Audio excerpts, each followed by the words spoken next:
yeah, we're back with the return of the Geoff. I was watching Lord of the Rings today. Melon. That's the title. You get one Lord of the Rings joke out of me. My wife was making fun of me today because Two Towers was on, and I'm watching that, and then I'm on my phone. She's like, "What are you doing on your phone?" I'm like, "I'm reading about the Numenorians." Oh my god. He died a virgin. She's gonna get a nerd block app for your phone. So you I've go been to it watching next, Lord of you're the like, Rings. oh, what? I've been watching Lord of the Rings videos on YouTube about the history of like all the Tolkien, mythology all week. So I've been especially nerding it up. Just really, really using your time wisely while you're away. What's going on, Raznaz? Welcome back. You guys are so fucking awesome. We're already almost at 850 watch hours now after today's stream earlier. Yeah, it's flying. Like, we pretty regularly now, we do a stream, we get like a minimum of like 50 watch hours, which is rad. We'll be there in no time, and then it'll take us 10 years to get 1,000 subscribers. Yeah. I'm tweeting out that we're live. Would you say utter filth describes us? For sure. Just got done at Vinny T's stream. Oh, are they finishing up over there? I like popped in there for a minute. Oh, right on. Is it utter filth with 2 T's or utter filth with 2 D's? Fantastic filth. Utter. Fantastic filth. I'm gonna do that. Fantastic filth. That's the twist. Is it utter filth? We're the filth on a cow's tits. Yeah. I really well, no, that's the scum left over on one's hands after milking all day. You're like, I got all this utter filth on my hands. After milking it all day. What can I say? I really been milking it. Honey, don't they make gloves for you to wear at work? Yeah.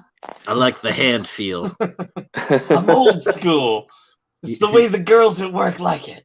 These hands were made for touching tits, yo. Cow tits. Especially hairy cow tits. Yeah. That you handle like a wiener. Pockmarked hairy cow tits that look like they've been run over by a tire. Honey, I don't milk them with my hands. Yeah. You milk them with your mouth and spit it back in the cup. Like good to see you, Silver. Welcome, dudes. Welcome. We're just. What do you think makes my beard so healthy? Getting back into the festivities. Oh, I gotta send.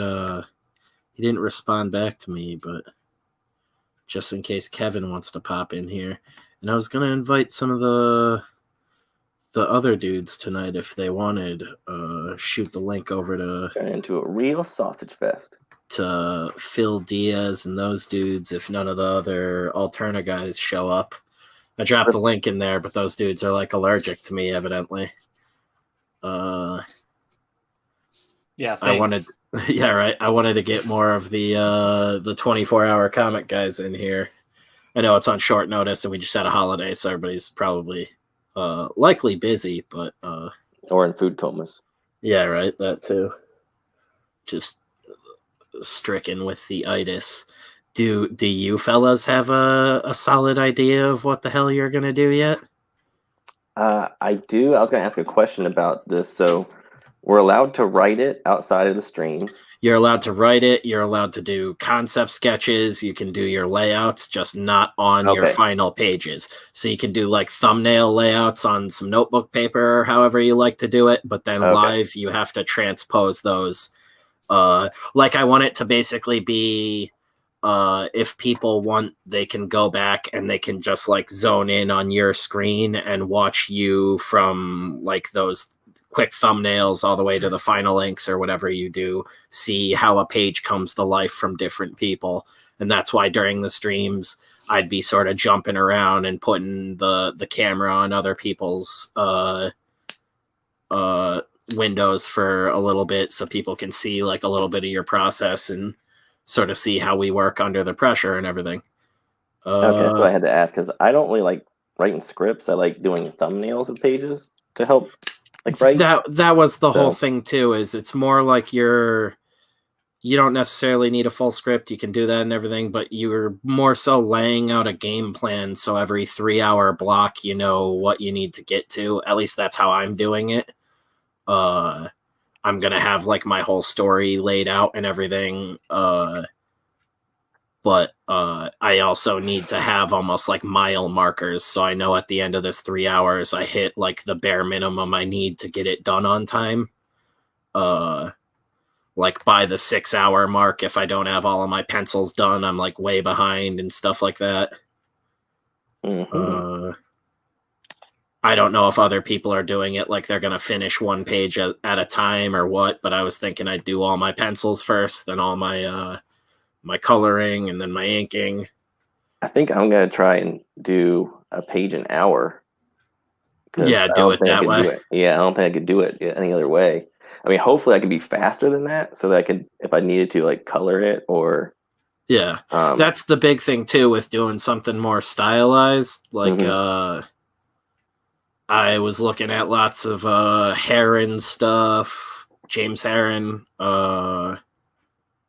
Obviously, he does a ton of rendering and like zipatons and stuff like that, but just like cool shapes and fun characters and stuff like that. He has a lot of awesome really simple. Almost, he's like, I've always said he's like our generation's Jack Kirby. It's like a bunch of really weird sort of wrong shapes, but it all looks really cool. So I'm looking at stuff like that. Andrew McLean, who did Headlopper. Just like really cool. It's more like I've been looking at a lot of cartooning, trying to get ready for this one. And those Etherington Bros books are a great resource as well. I just wish they would get James Heron on a real quality book. Like, why is he not on one of the major books for DC and Marvel? You know what I mean? He had that great run on his own independent project with Rumble. Yeah, I know, but like, why? Like, if you were Marvel, his name is, why wouldn't you like snatch him up? Yeah, and BPRD. Because artists, Geoff, you're thinking as an artist. I absolutely love James Heron's work. Like, he's way up on my list. But if you're thinking mass appeal to people, he has to be brought in slow and with a story that people who don't care about art also really like. And you don't think he would be like a big sell to the general public? They'd need to put him not on immediately. Something... He's too manga-ish for the and that's I'm not saying I disagree with you. I completely agree with your feelings about it. I'm just kind of explaining why it doesn't happen. Right. They'd need to put him on, like, especially if it's Marvel, they'd need to put him on something cosmic where he can fucking run wild and go nuts. Like, I think Heron would be a cool one to see do an extended run on something like Doctor Strange, like we talked about the other night. Yeah, exactly. Just because that's something where he can get really weird and play around with all his different stuff. But that's something where you got to be like, all right, dude, we're doing at least 2 years with you on this. Like, we're going to do 24 issues or whatever. We're going to give you enough time up front to backlog enough so you can actually do 24 issues in a span like that. So it'd really be like 3 years with some sort of release cycle planned out. And depending on how fast he is, I don't know what his output is actually like. If he is like a modern day Kirby too, that'd be fucking insane speed wise. Yeah, I don't know what his regular speed is.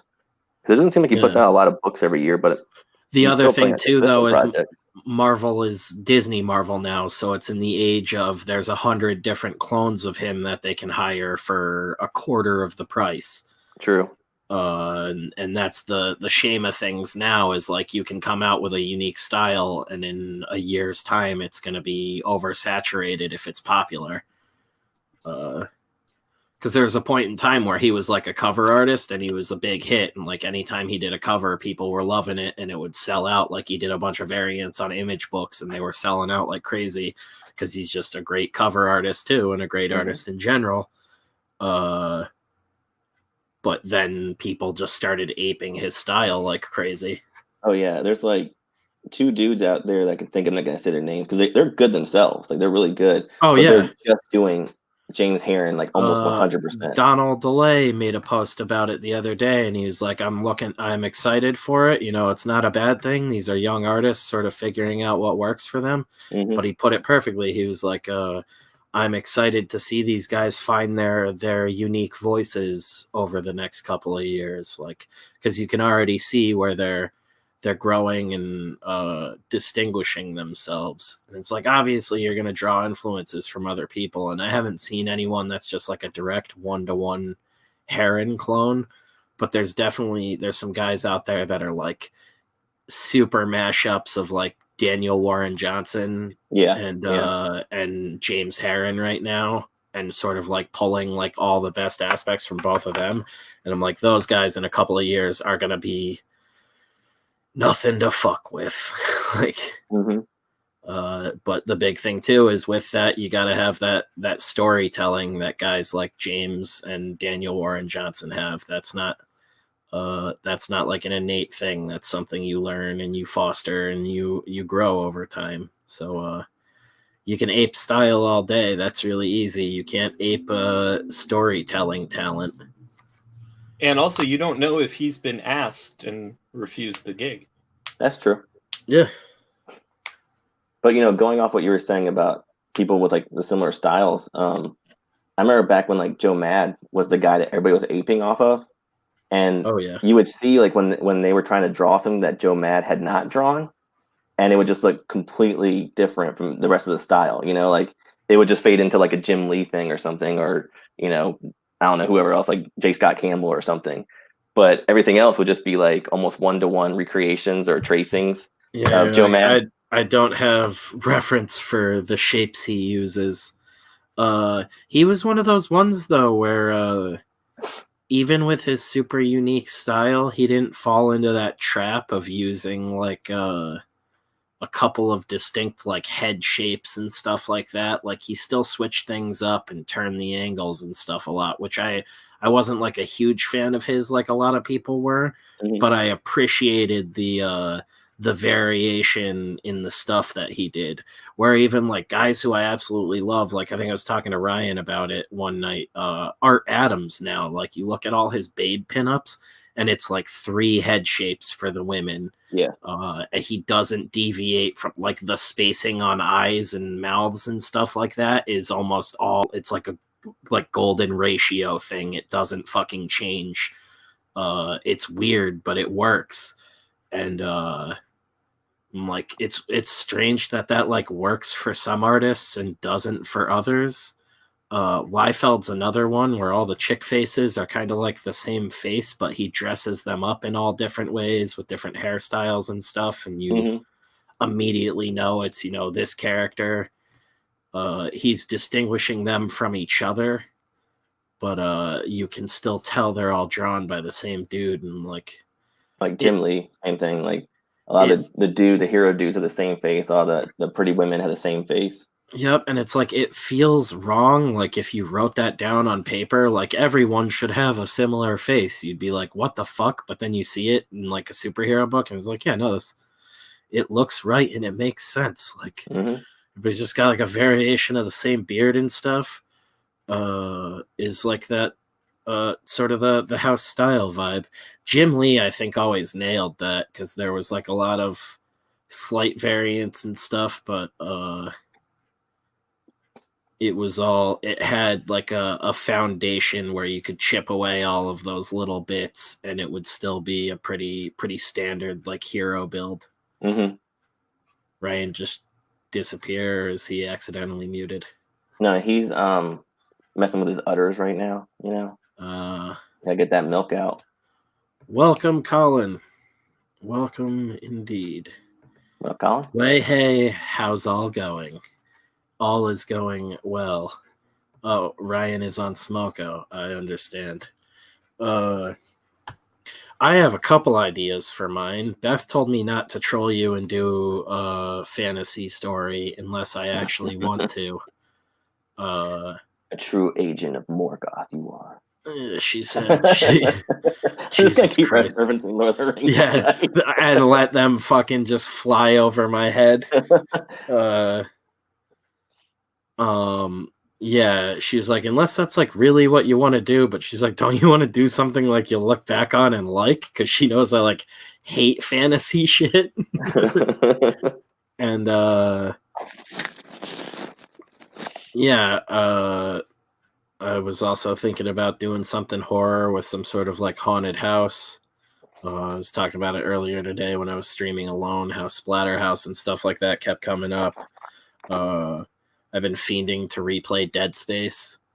Cool. So I was going to see if I could find that on PC because I'm a nutcase. Fucking miss the shit out of that game, and then that's got me like, oh, I could do something with body horror and stick to that. But I'm like, again, I don't want to be drawing a bunch of architecture and shit. It's gonna end up being that shitty low budget horror movie route where it's just dark and in the woods. Cool. The Red Letter Media way. I'm gonna be doing. You remember I had that like little sketch drawing I was doing of the modern day knight against the demon.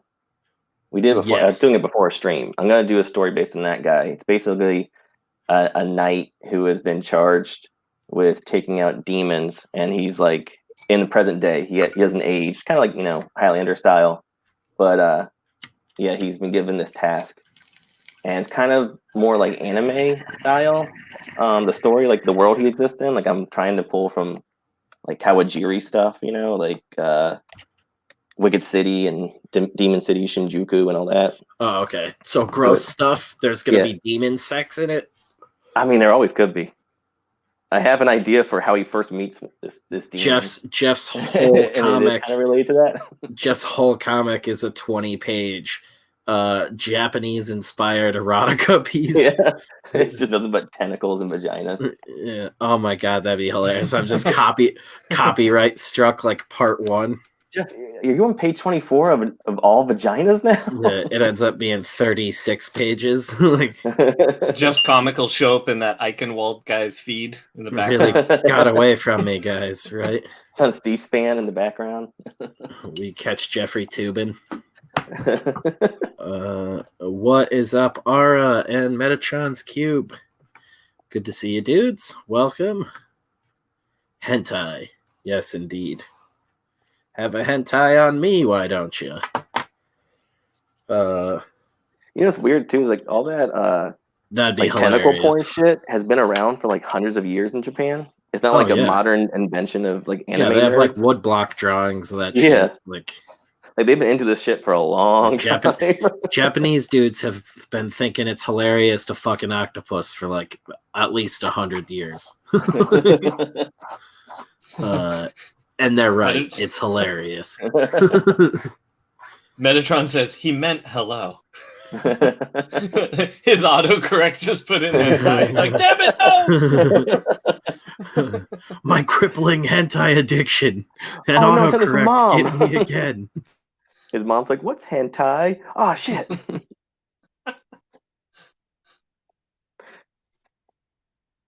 Oh, now Spencer's on Smoko. What? Anyways. How do you know what you're going to do, Ryan? I don't know what I do. I was, part of me was thinking like, maybe I don't know what I do.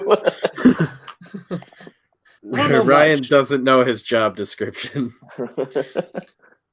Like, I was even thinking like, maybe I should book Spencer. Like, I don't know how much time I'm going to have because I have to be full bore on Hammerella all of December.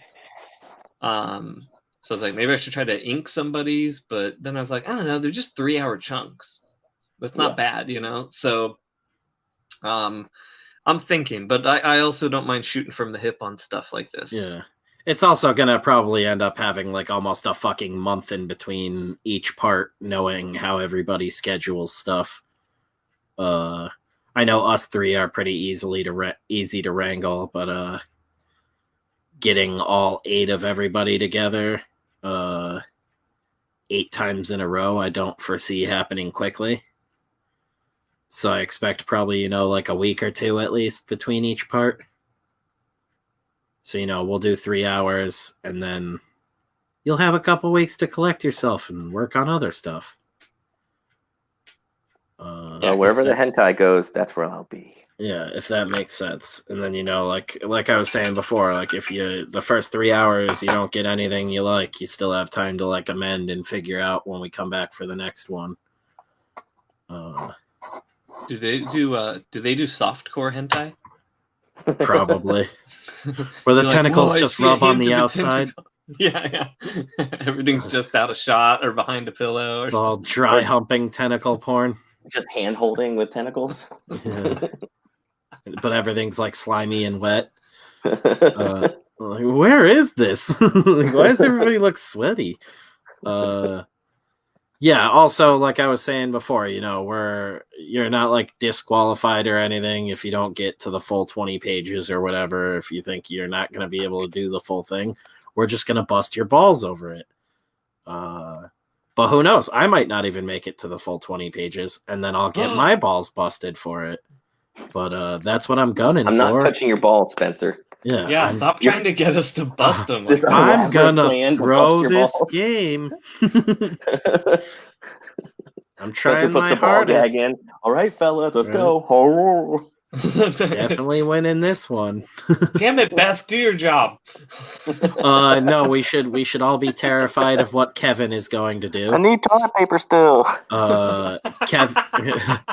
Kevin is the closest thing to a real life Jack Kirby that we have right now that I know of. We should all be fucking terrified of that man.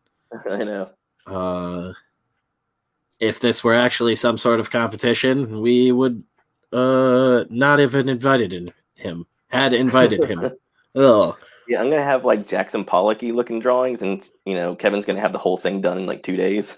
By that, Geoff means he's gonna jizz all over his pages. What is hentai? What else is supposed to do? Yeah, right. Geoff drew such good naked cartoon characters that halfway through he just stopped and jerked off for the last 12 hours. It's just me off cam.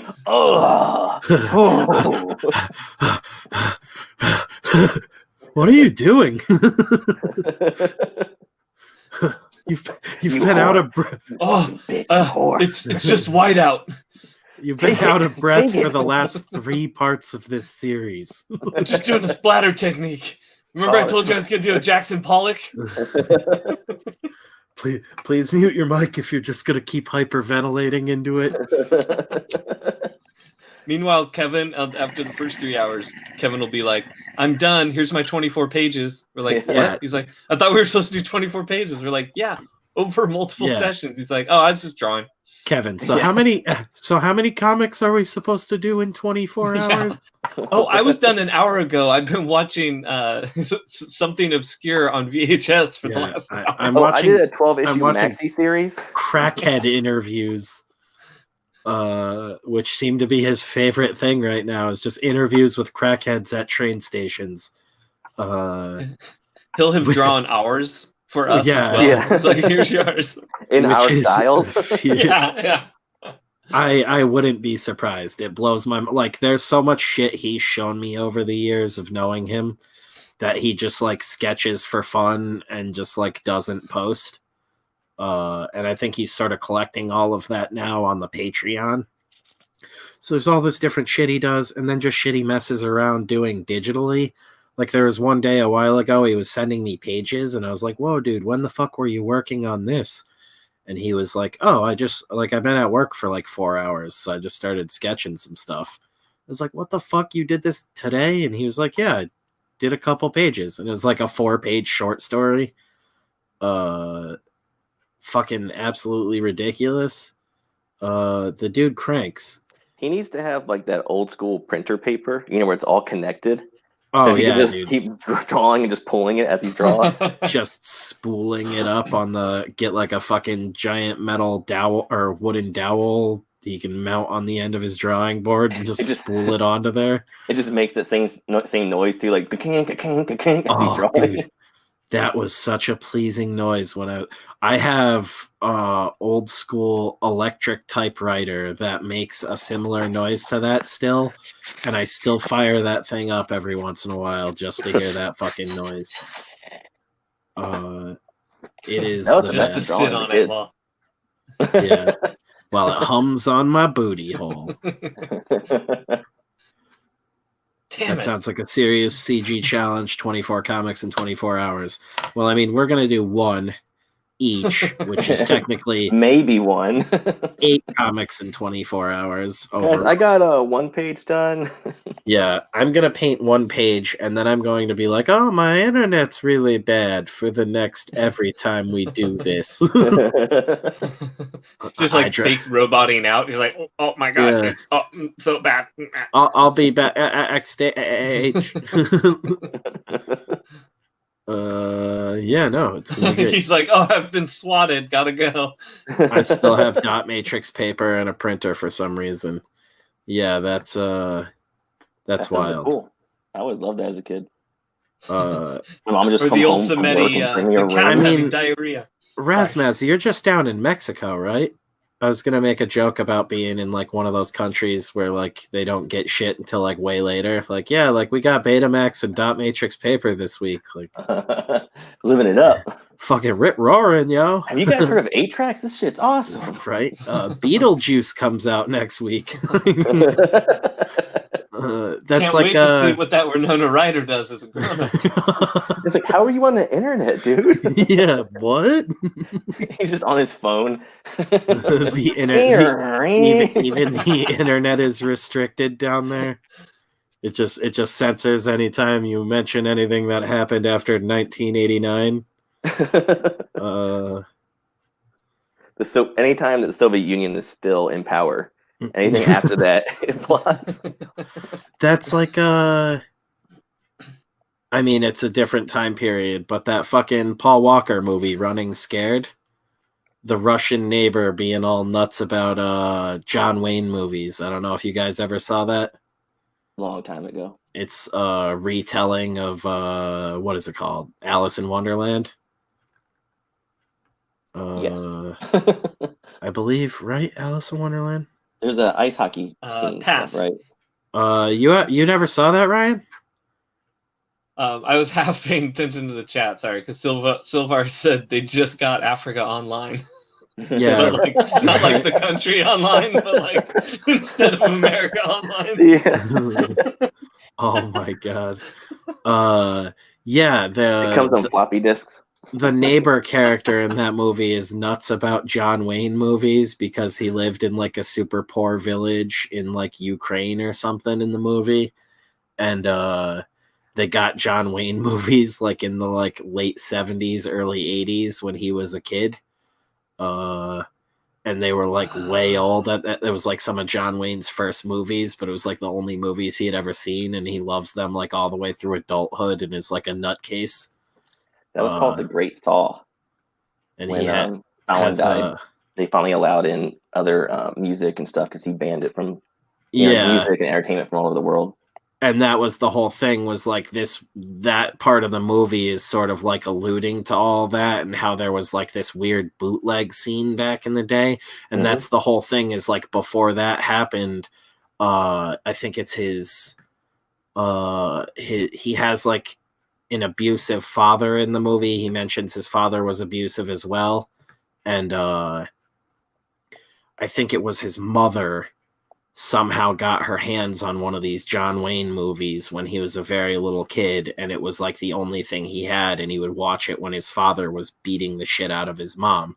So it like traumatized him, and then he grows up to be super fucking abusive to his own kid, and that's like part of the inciting incident of the movie, is him being this abusive piece of shit.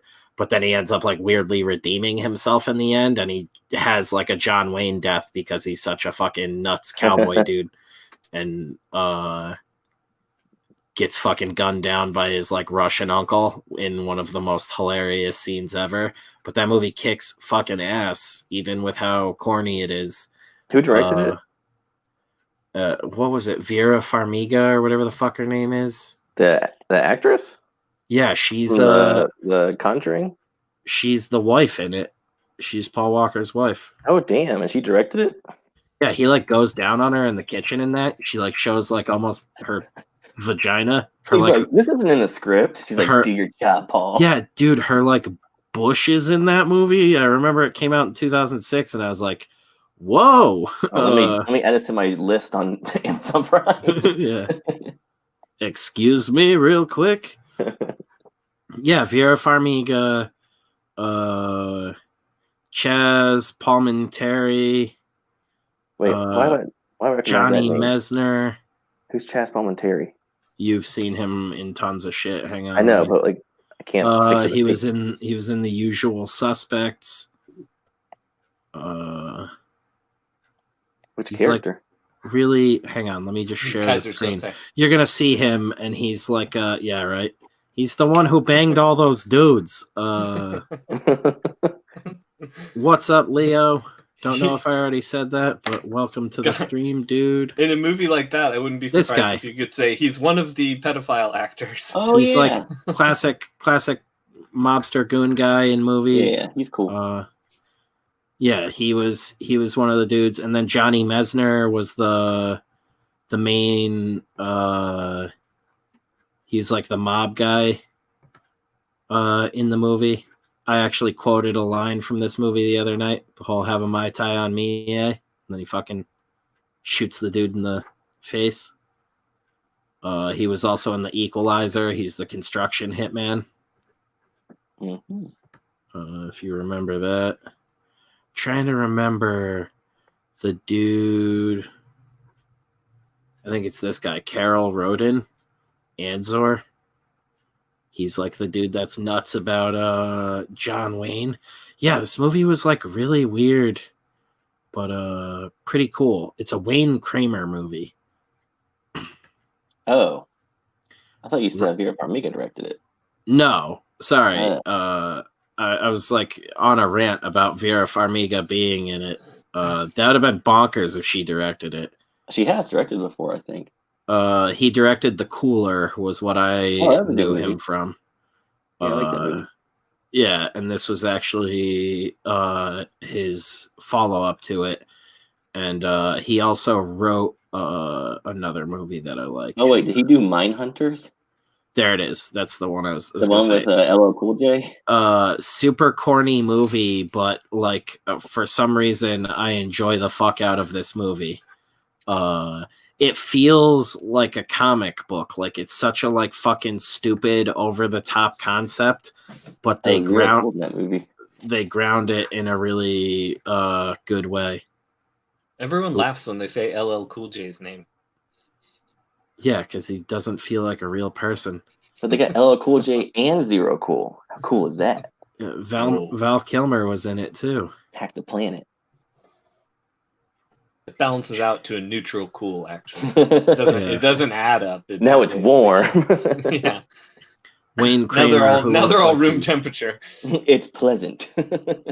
Eats people. Yeah, he looks pretty spooky guy. I'm a spooky guy. My name's Wayne Kramer. Yeah. We need more of these impersonations. That's dead on. Yeah. Oh God, he's gonna be dead tomorrow. No. Oh, no. I was a big fan of Infocom text-based games. Damn, I am old. I played text-based games in high school still because I'm a fucking nerd. He's sitting on a toilet in that pic. I just imagine him now talking about his computer. He has like some giant computer on his lap with a long extension cord. Someone keeps tripping over it on the outside. Ever hear of Race from Midnight? Just everybody saying hi. Cool as ice. Yeah, Razmaz gets it. The Vanilla Ice movie? No, it's fucking Running Scared, dude. They get the tickets to the hockey game. Actually, I think they yell Red Ice because it's the blood on the ice fucking. It's so bro-y, that movie, but I love it. Running Scared, and it has great lighting. The fucking pedophile scene, dude. Have you guys really not seen this movie? No, I've seen it, but I saw it like what year did it come out? Like 2004 or something? 2006. Yeah, so I saw it like way long ago. I did see this. It has, I like, had to look it up. Yeah, it has like one of the best fucking openings like ever, dude. The fucking opening scene. Yes, Raiders of the Lost Ark, Jaws, and Scared. It's funny, there's a lot of imagery from here that in my head I think was from like Drive or Baby Driver, or like it's kind of mixed in the back of my head with movies like that. Even though it's not the same, but you know what I mean. It's on YouTube. Let's hope it doesn't get taken down really quick because it's an obscure movie from 2006. The spirit of Paul Walker's gonna haunt us. That nobody gives a shit about. Oh, maybe we could bring him back. Go watch Running Scared, guys. Not right now. So was Tracksuit Guy the Russian? Or Russian? Chick, none of them are the Russians. So that's the whole thing is Paul Walker's character, like that's the opening scene of the movie, and right after this you find out Paul Walker like works for the mob and is like he's supposed to ditch a gun after that deal goes wrong, and he doesn't. You find out he's basically storing shit as like an insurance policy for himself, so if they all ever go down, he has something to cover his ass and get his family out safe. His son is best friends with a kid who lives next door, this Russian kid, Oleg. And Oleg, no, not, God damn you.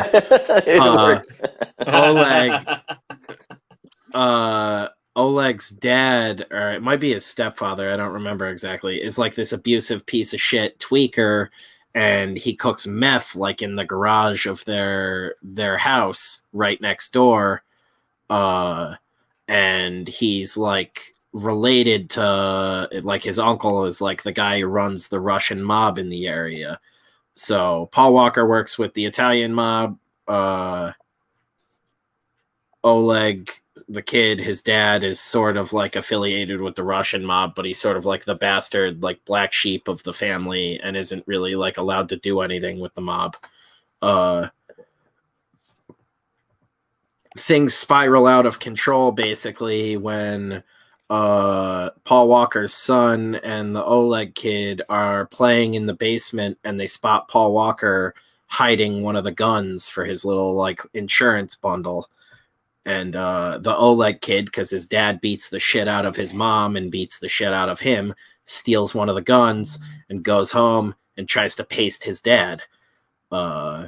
And then when the cops show up for it, he escapes off into the night with the gun, and Paul Walker basically has to go off trying to find the kid and get the gun back before it's found, because it's linked to a murder earlier that day. And if they find it, his mob buddies are going to know that he didn't get rid of the gun like he was supposed to, and they'll kill him.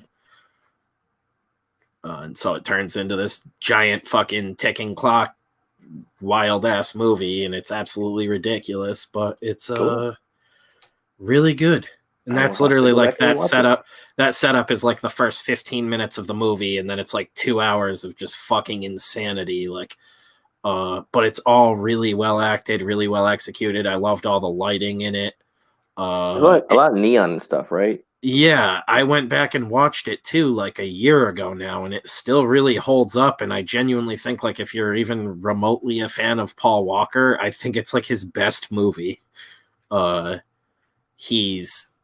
It's not like some really like deep character or anything, or a lot to hang on, but he did it very well. And if you go into that movie having never seen it or not really remembering much about it, I think you'll still be really surprised and still really entertained. Like, that was one back in the day where I was just like, holy fuck, like, that's the kind of stuff I want to do. It's just so weird, and it's I'm pretty sure it's supposed to be a retelling of Alice in Wonderland, if I remember correctly. To the point where in the pedophile scene, there's even a shadow at one point where it turns into the White Bunny, I believe.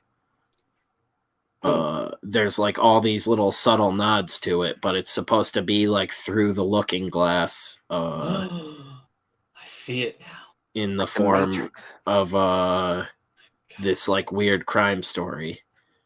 It's really fucking well done. Taps into that detective nerve of Spencer. Oh shit!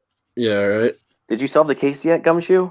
No, not yet. I haven't been able to get out to the area, Stafford Springs, and just question meth addicts. If it wasn't for the damn COVID shutdowns, I'd be out there solving this case, see? That's the thing, too. It's almost helpful because all that's out is the meth addicts right now, so... It's Friday. My friends were being assholes, but I was stuck at home on a stream with them. I know you meth idiots. One of you killed that guy, and I'm going to narrow it down. But first, give me that meth. Yeah. But first, let me try some of that meth. Just a taste. Back on stream like 2 days later. What was I supposed to find out when I went to Stafford? Maybe I should go back and retrace my footsteps, and then I'll remember. I don't remember. I don't remember, but I do remember there was some things there I liked. I'll be back soon. So we should be altered while watching. It doesn't hurt. Recommended. Yes. Find your meth of choice.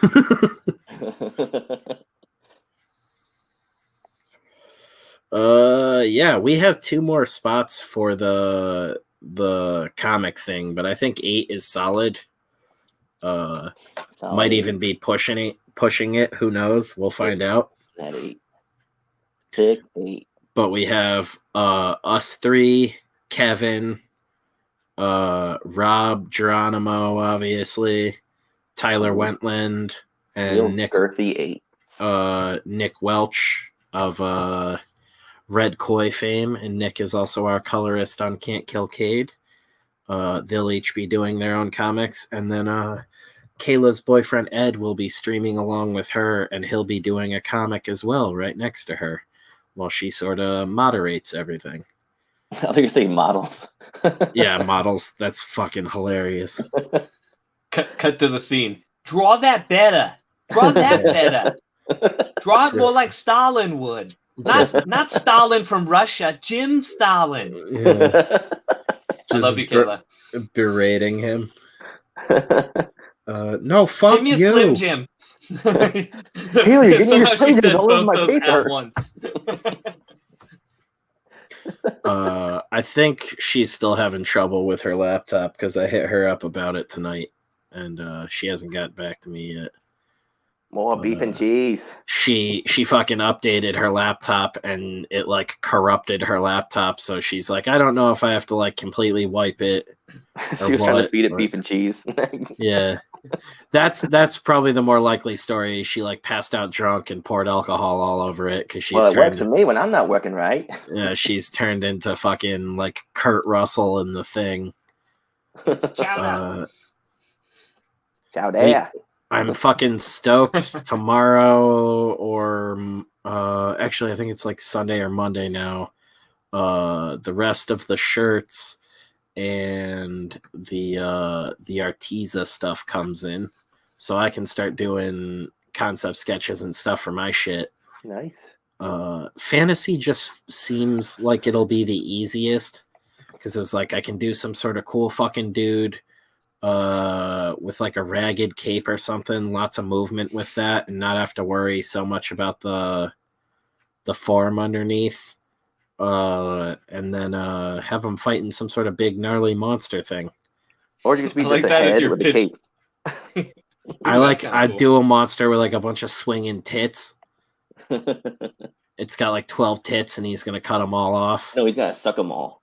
Yeah, that's how you defeat. That's how you defeat it. You put all its nipples in your mouth at once, and you call the story utter filth. It climaxes and turns into a beautiful maiden with only 2 tits. But when he sucks the tits, it turns back into the Hydra. Oh no! Yeah, it's a curse. No, it's a curse. That's how it works. You just can't. He can't. It's never ending. He's like, I'm ahead. I have to suck him. Yeah, he's like, I've conquered it. She's a beautiful maiden again. Now let me get them boobies, and just instantly, giant monster again. I love to. The only logical idea this knight has is put all 12 of these tits in my mouth at once. That'll defeat this horrid creature. That's the power of love.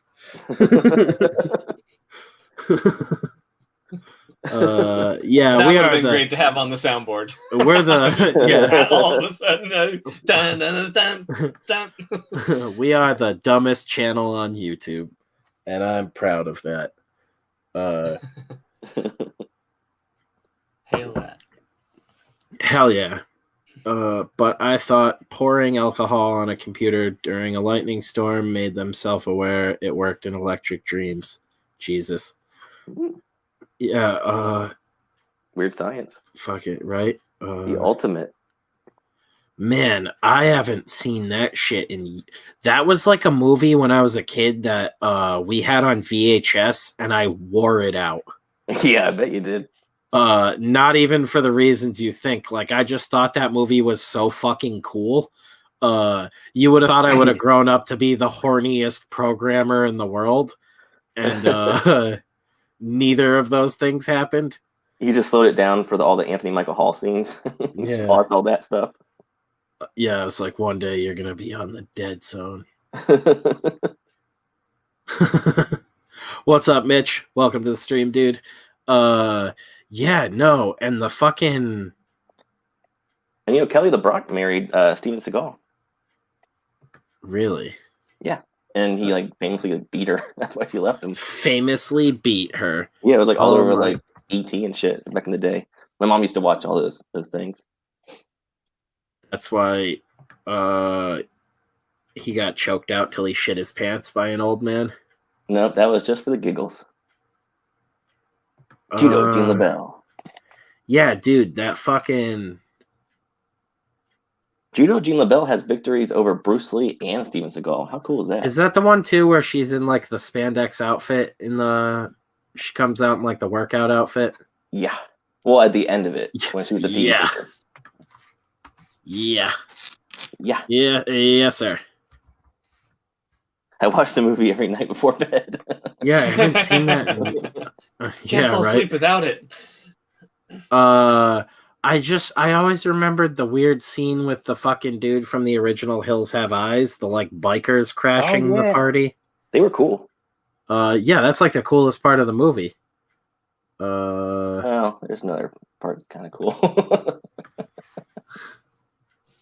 Boobs. And Spencer won with boobs. Yeah, I was gonna pull it up. I remember the brother is turned into a giant booger. Like the Mucinex guy? Yeah. Voiced by TJ Miller now? No, he got taken off of that. He had that controversy where he called in a bomb threat and they took him off everything. What? They ran the commercial with I thought he got yesterday. Me Too. Did they really? He got half Me Too'd too by a girl from his college or something like that. Yeah, and then he also attacked a Uber driver over Trump. He's got issues basically. Half Me Too'd. Yeah.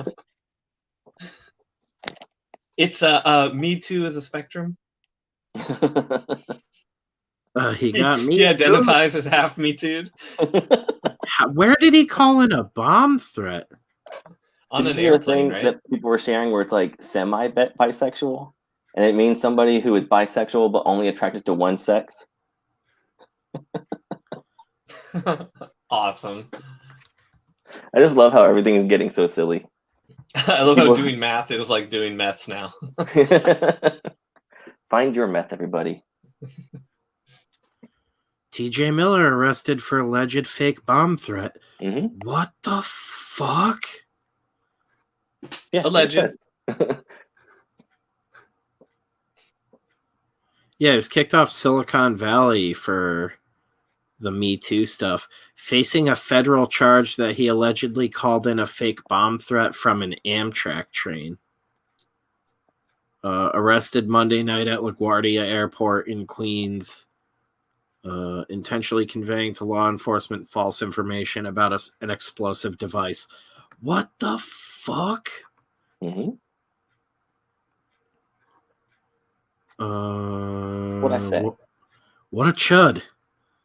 That's insane.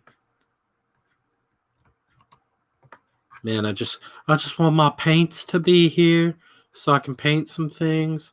I can start figuring out some color palettes for these bad boys. I thought you guys would have more ideas. So Geoff's doing a night one. I think you and Kevin are probably both doing fantasy ones, so that makes me almost want to do fantasy even less. Ryan, you don't know what you're gonna do? Not quite sure yet. I think I am gonna try to plan ahead though. I want to have something to shoot for. Oh yeah. But that's all I need. I usually just need an end point. That's why I was saying, like, you do like really loose thumbnails or whatever. Don't get married to anything. Other than your wife. Honey, I got a divorce. Spencer said not to be married to anything. Yeah. I'm taking all of it as his advice on this project. But he didn't just say, he didn't say stay married. He said get married. So sign right here and then drive with me to the courthouse. We got to annul this shit quick. That's commitment. All my homies are committed. Detective Spencer, I worship you. To a mental institution. Yeah, not doing a Ginger Snaps marathon. That I haven't seen those in ages. I think I only saw the first two. I don't even know if there's more than that. They were good though. I liked them. I know I can't. It's a chud night.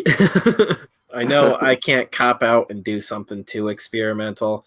It needs to still tell some sort of story. So I have a couple ideas, but it's a matter of figuring out if I can make those visually interesting and convey what I'm trying to convey. A haunted house one would be fun, but again, I don't really want to deal with like laying out a lot of backgrounds and shit like that. I want to be able to move quick. What about haunted boobs? Haunted boobs. That's what I was telling Kevin. No, haunted boobs. Boobs. There you go. I was telling Kevin to just do his fantasy thing like that. The heavy metal South Park episode. Just like see mountains of tits and shit like that, just dicks everywhere, because he's always drawing dicks on everything. I was like, yeah, just make it like a genitals fantasy. That'd be hilarious. I ordered some of the Arteza paper and gouache to follow along. Oh shit, Metatron, cute, going deep. We're doing that 10-page challenge as well, so get down on it and win yourself more of that exact thing. Get down on it. I'm excited to play with that stuff, though. I really like their acrylics. Get down on it. Copyright struck. We weren't in sync enough to get struck for that. Abomination struck. Randy, what is up, dude?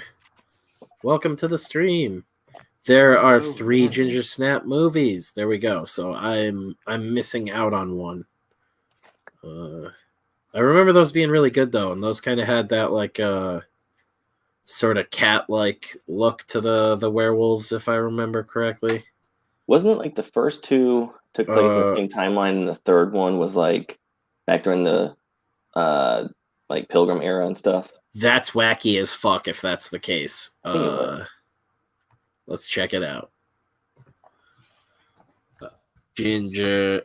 Oh, that's not good. Football's ginger porn.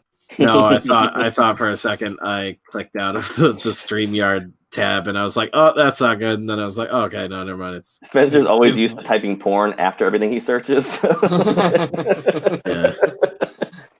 He's gonna pull up his Wolfsbane porn fanfic. I can't Ginger tell. porn. Damn it. Ginger Snaps porn. Damn it. Although I think you might be right, because they're like they look like they're walking around in like robes everywhere.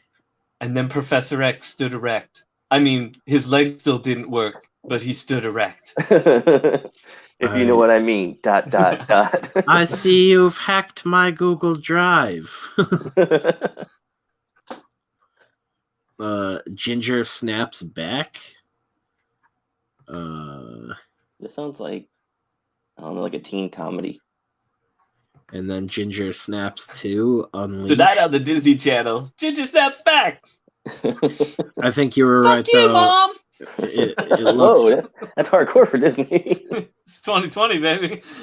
They are going 18 plus. Did you see that? Damn. So now Disney's going to have a countdown series for their like female stars to be 18, and then they can be on the 18 plus shows. So gross. No, that's right. The Ginger Snaps ones were kind of like rat-like. So gross. I forgot all about that. It's just like the scroll bar on the screen right now, but with all the people's names that are under 18 and how many more years it has to go. Oh, God. It's all on Disney. It's all by them. They're just like, we got to do it for the money. Yeah, that's what everybody does it for, right? Just Gravity Falls reruns and that going across the screen. Oh, my God. Disney babes will be crazy, man. 18 plus, rated R Disney. Yeah. Does that just mean they're bringing back like crazy racist movies? Oh, that'd be sweet. Disney R for racist. Yeah. Next up on Mickey Does a Lynching. Right? Like, so we're pulling out all the fucking crazy shit in the vault that we had hidden away for years. Because we just don't give a fuck anymore. Go back where you came from. Whoa, Mickey, you can't say that. Fuck you. You can't mix with us. It's a horrible movie. I can't believe it. Like, it still exists. It's a horrible movie, and I can't believe it still exists. It's history. Don't tear down my statue. There's a kid under it. Oh, God.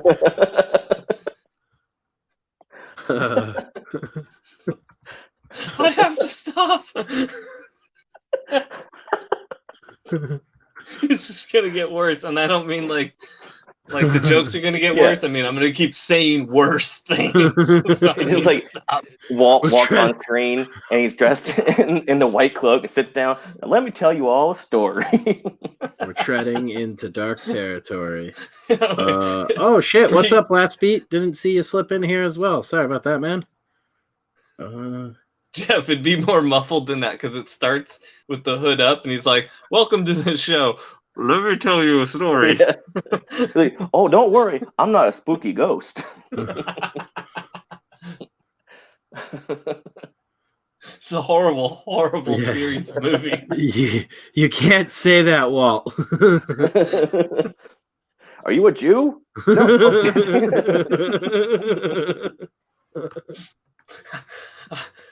I got something to say about you guys too. Get back to writing music. Oh my God. You don't know me. I love this show. Back Hammerella, a great all ages tale for you, your family, your kids, your grandma, and your dog. We don't endorse it. We're making fun of the racists. Yeah. It's okay. Yeah, Walt Disney, roll in your grave.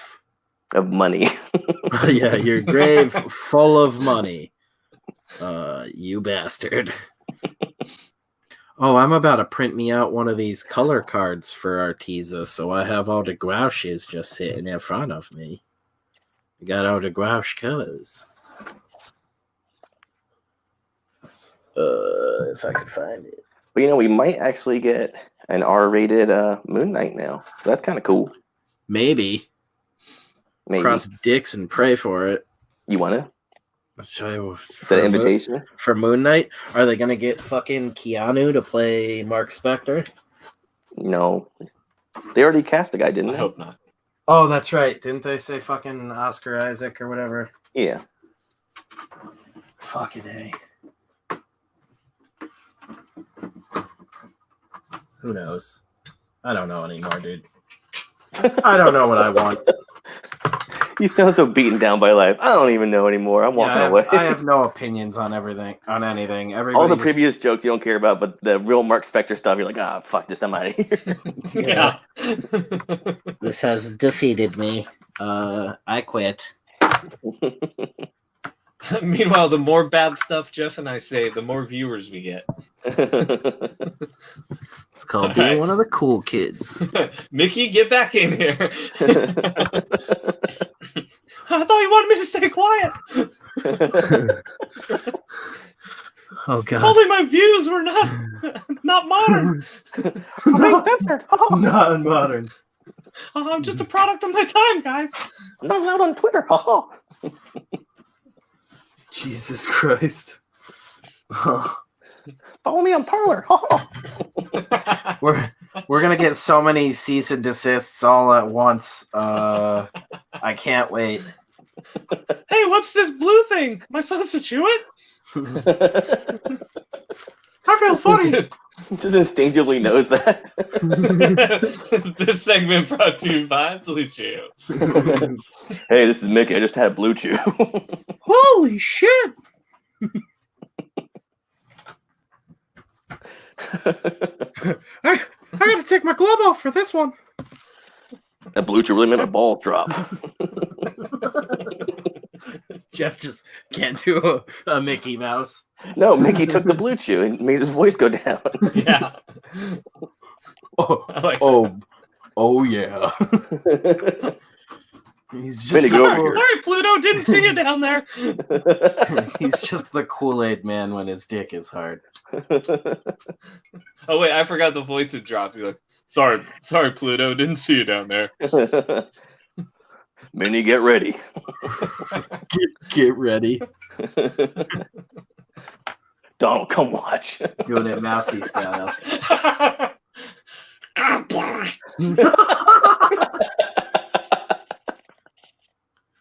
Donald Cuck.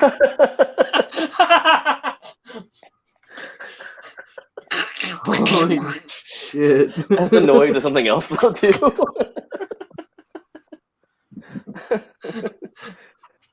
He just yells for Huey, Dewey, and Louie to get the camera equipment. Oh no. Well, they're older now. They're 18 now. Okay. Don't worry. Okay, it's not that good. gross. They're not on the scroll bar anymore. Yeah, exactly. They're 18 plus on Disney. Holy shit. Oh, cool. What are you doing? Riff of the night.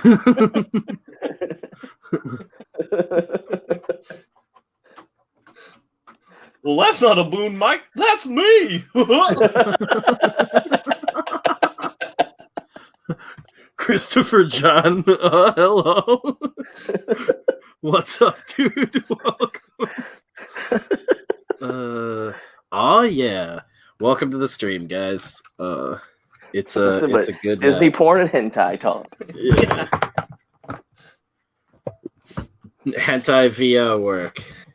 And free speech Mickey. Gunning for that Disney deal. Oh my god. Yeah, we heard they were going 18 plus. We're like, well, let's start with the content. And they're like, that's a little further past 18 than what we were looking for, guys. You said 18 plus, not NC 17. Yeah. Oh, you guys are saying the wrong F word. We're fine with the 4-letter version. You guys keep saying the 3-letter one, and that's not cool. We said 18 plus, not the 1800s. Yeah. Holy shit. Hey, make Disneyland great again. That's what I say. Build those gates, huh? Am I right, guys? Oh, build a wall around Mexico. Make them all wear a bracelet. He puts a wall around Mexico in Epcot Center.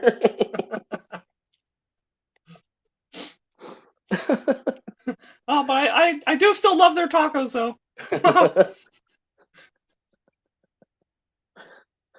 This is the stuff like my wife hears me yelling from the other room. She's like, listen, a couple hours, she'll be like, were you doing a Mickey Mouse voice? Like, yeah, what were you saying? Nothing. That was Geoff. Oh. Yeah, no, that was Geoff Elkins. Here's his phone number. You can call and complain.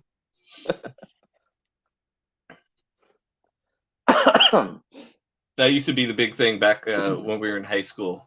So way back in the day, we would cause trouble somewhere, and we would just yell out a friend's phone number, like, "Oh, sorry, that was Mike. You call his parents at this number," and we'd actually just like yell out their real numbers. Oh my god! I'm just printing out this color code really quick, so I might mute my mic, but my printer had to be reset. Yeah, we'd also like pull up to girls and do that. Like yell, like whatever friend that was timid in the car, like, you know, like just for right now, say it was Geoff, you're in the back seat and you're like, whatever, we just pull up, you're like, hey, I'm Geoff Elkins, you can call me at this number, and just give out your number. My brother, my cousin actually did it to me one time. We were driving around and there was a girl, and he's like, hey, what's your address again? And I told him I didn't know he was doing, and then he pulled her next to this girl. He's like, "Hey, Ponderosa Pine Court." Yeah, we used to do it. We used to announce parties at other people's houses. We're like, "Oh, there's a huge rager you guys should all show up at." And then, like, you'd always hear people like, "Dude, what the fuck? A bunch of people showed up at my house on Friday night." We're like, yes. Nowadays, that woman would mace you. Yeah. That's like, you might as well pull up and be like, "Hey, come over here and get murdered behind this dumpster." Like. Get arrested for a hate crime.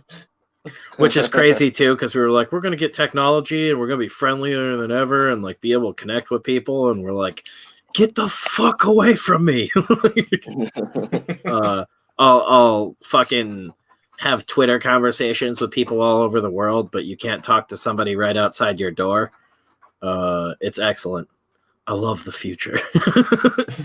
Silvar Ogre said, I am annoyed by the femalizing all the male heroes, but I backed every female with Mjolnir on IGG because they aren't Thor. Oh, see, Ryan, you did a generic hammer, and that's where you went wrong. Mm-hmm. You didn't lean enough into the lady Thor.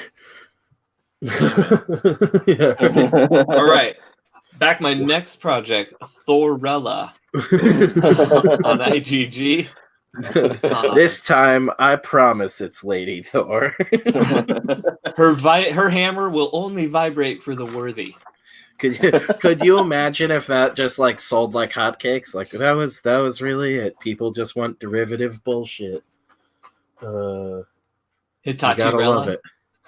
Oh my god. She don't need no man. This is stuff seriously. My wife would be like, "All ages book. Stop making jokes about it like that." This is the other end of the Blue Chew ad. Boys, mute your headphones. This next one's for the ladies. Hey, we can do a Hitachi ad. I'll be cool with it's that. It's the Hitachi wand. I guess, dudes, you can massage your back with it. Taints. Your taints. Let's be honest. Yeah. Massage your taint to ungodly levels. Taints up. Blast like Master Blaster. Blast like you got a midget riding on your back. Oh boy. It's standing on your sack. Blue Chew.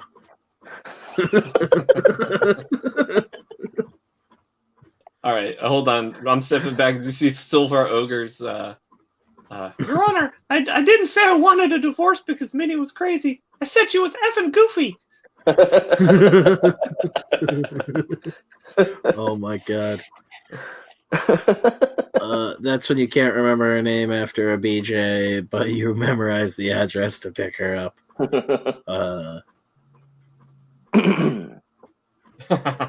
I just ordered delivery pizza to people. That's excellent. After the Me Too movement, they wonder why guys are joining men doing their own way. After the Me Too movement, the women wonder why men are joining the men go their own way.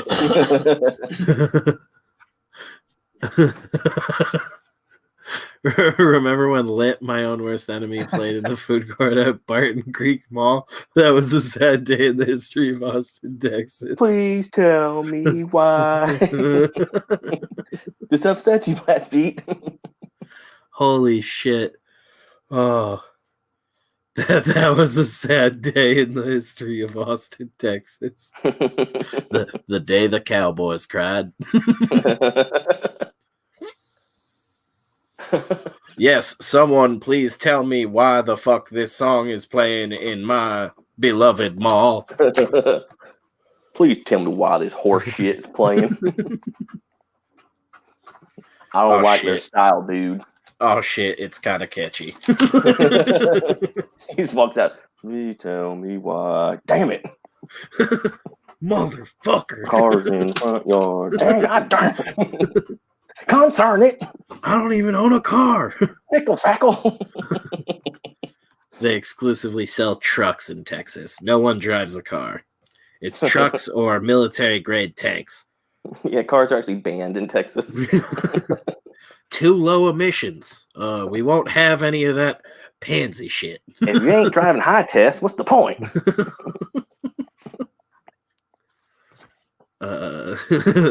Yeah, no, anything sedan or smaller is considered a golf cart in Texas.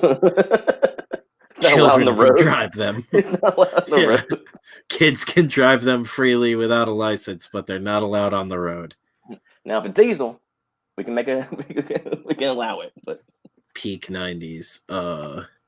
That was back when they were like, no, it'd be really cool, like one of those pop-up, what the fuck were they called? Where the crowds would just randomly start dancing out of nowhere. There's like a huge craze there you go, flash mobs. That's like a huge thing in the late 90s and early 2000s. Mm-hmm. Annoying thing. Flash mobs caused 9/11. Fuck yeah. That's what Al Qaeda was. It was just a flash mob. Al Qaeda was like, I fucking can't stand flash mobs. They were created by America. No, they're gonna be the ones doing it. Like, okay, guys, we all got together and crash into some buildings. 9/11 was a flash mob gone wrong. Oh my God. This is why you don't start flash mobs on a fucking 747. Guys, this is gonna be so fun. Holy shit. Ryan's about to drop out of this. so full of gay fucking Techno Viking. That was like the biggest video on the internet for years. Yeah, dude. Fucking 2 seconds of a guy doing techno dancing. Then it was the Harlem Shake was basically the death rattle of the flash mob. It came back around again, and we were like, didn't this die? You've ever heard of East LA? Austin is far East LA. I just like the idea of like a Texas dude being like, welcome to Far East LA, partner. And like Indian music playing. Like, where the fuck am I? Welcome to Far East LA, Krishna. A dude playing like sitar and another on like mandolin, and you're like, what the fuck is going on? Everybody's the line. Everybody's still wearing cowboy gear and shit. You're like, yeah, I'm moving here immediately. That's only the coolest place ever. Instead of having like, guns on their hips, they got those cool scimitars. Everybody's walking around with like a Chris knife. Oh shit, yeah. There's the next book, Far East Texas. Dude, I read the shit out of that. You get fucking. It's like a Bollywood movie. I'd read the shit out of that. Yeah, you get Brendan McCarthy drawing that. Like, holy fucking shit, that'd be awesome. Man. All about that. Yeah, you could probably actually make that a really cool book. But that'd be badass, dude. So it's basically the Middle East in Texas. Oh, that would never happen. exactly. Like, so hell froze over. Yeah, tell that to anyone from Texas. Watch their head explode. Hey, Texas is big enough for it. You know, they would never even know they were there. Yeah. Be 3 months before they realize there's little India growing up and growing in the east side of Texas. Ryan just will not come back now. What's with all these chickpeas in our food lately? Right? What the fuck is this hummus? Holy shit. Just like cowboys herding cattle and just like Indian men grabbing them. Be free!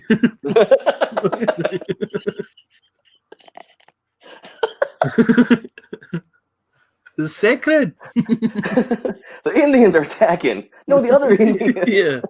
Holy shit, I'm having a weird spell of deja vu, Dwayne. They're not so much attacking as they are being very friendly. Yeah. We got damn Indians hugging all our cows. They're mixing in chickpeas with our beans. I don't know how to feel about it. And strange spices. They're delicious, but I don't know what to do. East Texas by the Louisiana border is the hillbilly part of the state. Far East Texas would actually work as a comedy. Oh my god. That's amazing. I like that would have to, you do that like semi like futuristic Western or something. Like a weird mashup. Mm-hmm. Man, that's great. East of West, but Texas is India.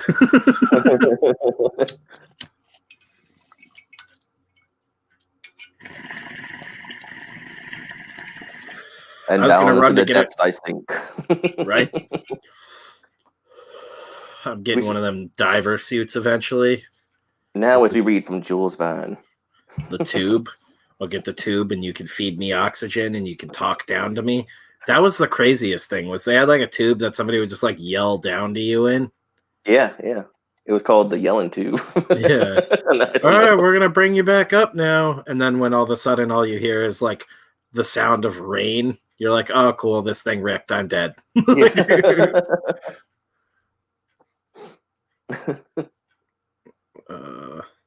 My dad had a business partner once who grew up in Bombay but moved to Houston. He had both accents. That's fucking awesome. Yeah, it's pretty sweet. I wish he was like super Texas guy too, but he was like also extremely Indian. Like a cowboy hat, but with like Persian motifs on it, and he's like fucking got like a gold 6-shooter. He still wears like spurs and cowboy boots and shit, but they're like he's got the Sikh turban around his 10-gallon hat. Indian native snakeskin boots and shit. Like, that's fly as fuck, man. Yeah, that's the kind of character development you need, though. But that's still a cool fucking character. I'm like, yeah, Indian cowboy makes sense. All about that. Yeah, cool as fuck. Indian. That's what you call it, Indian cowboy. Because then it's like, oh, is it an Indian like Native American cowboy? It's like, no, it's Indian cowboy. Yeah, motherfucker. I would have said Native American cowboy. That's what I'm saying. Hindu people that open a restaurant out in the country would be funny. The other Indians. You wanted a 10-gallon turban. Brother, these aren't for holding water.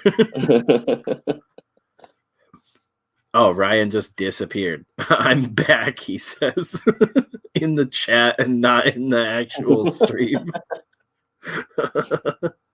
Welcome, Pedro. Holy shit. Well, Pedro. I printed out this color card for this thing. I forgot, too. It's got what? Pedro's a great name.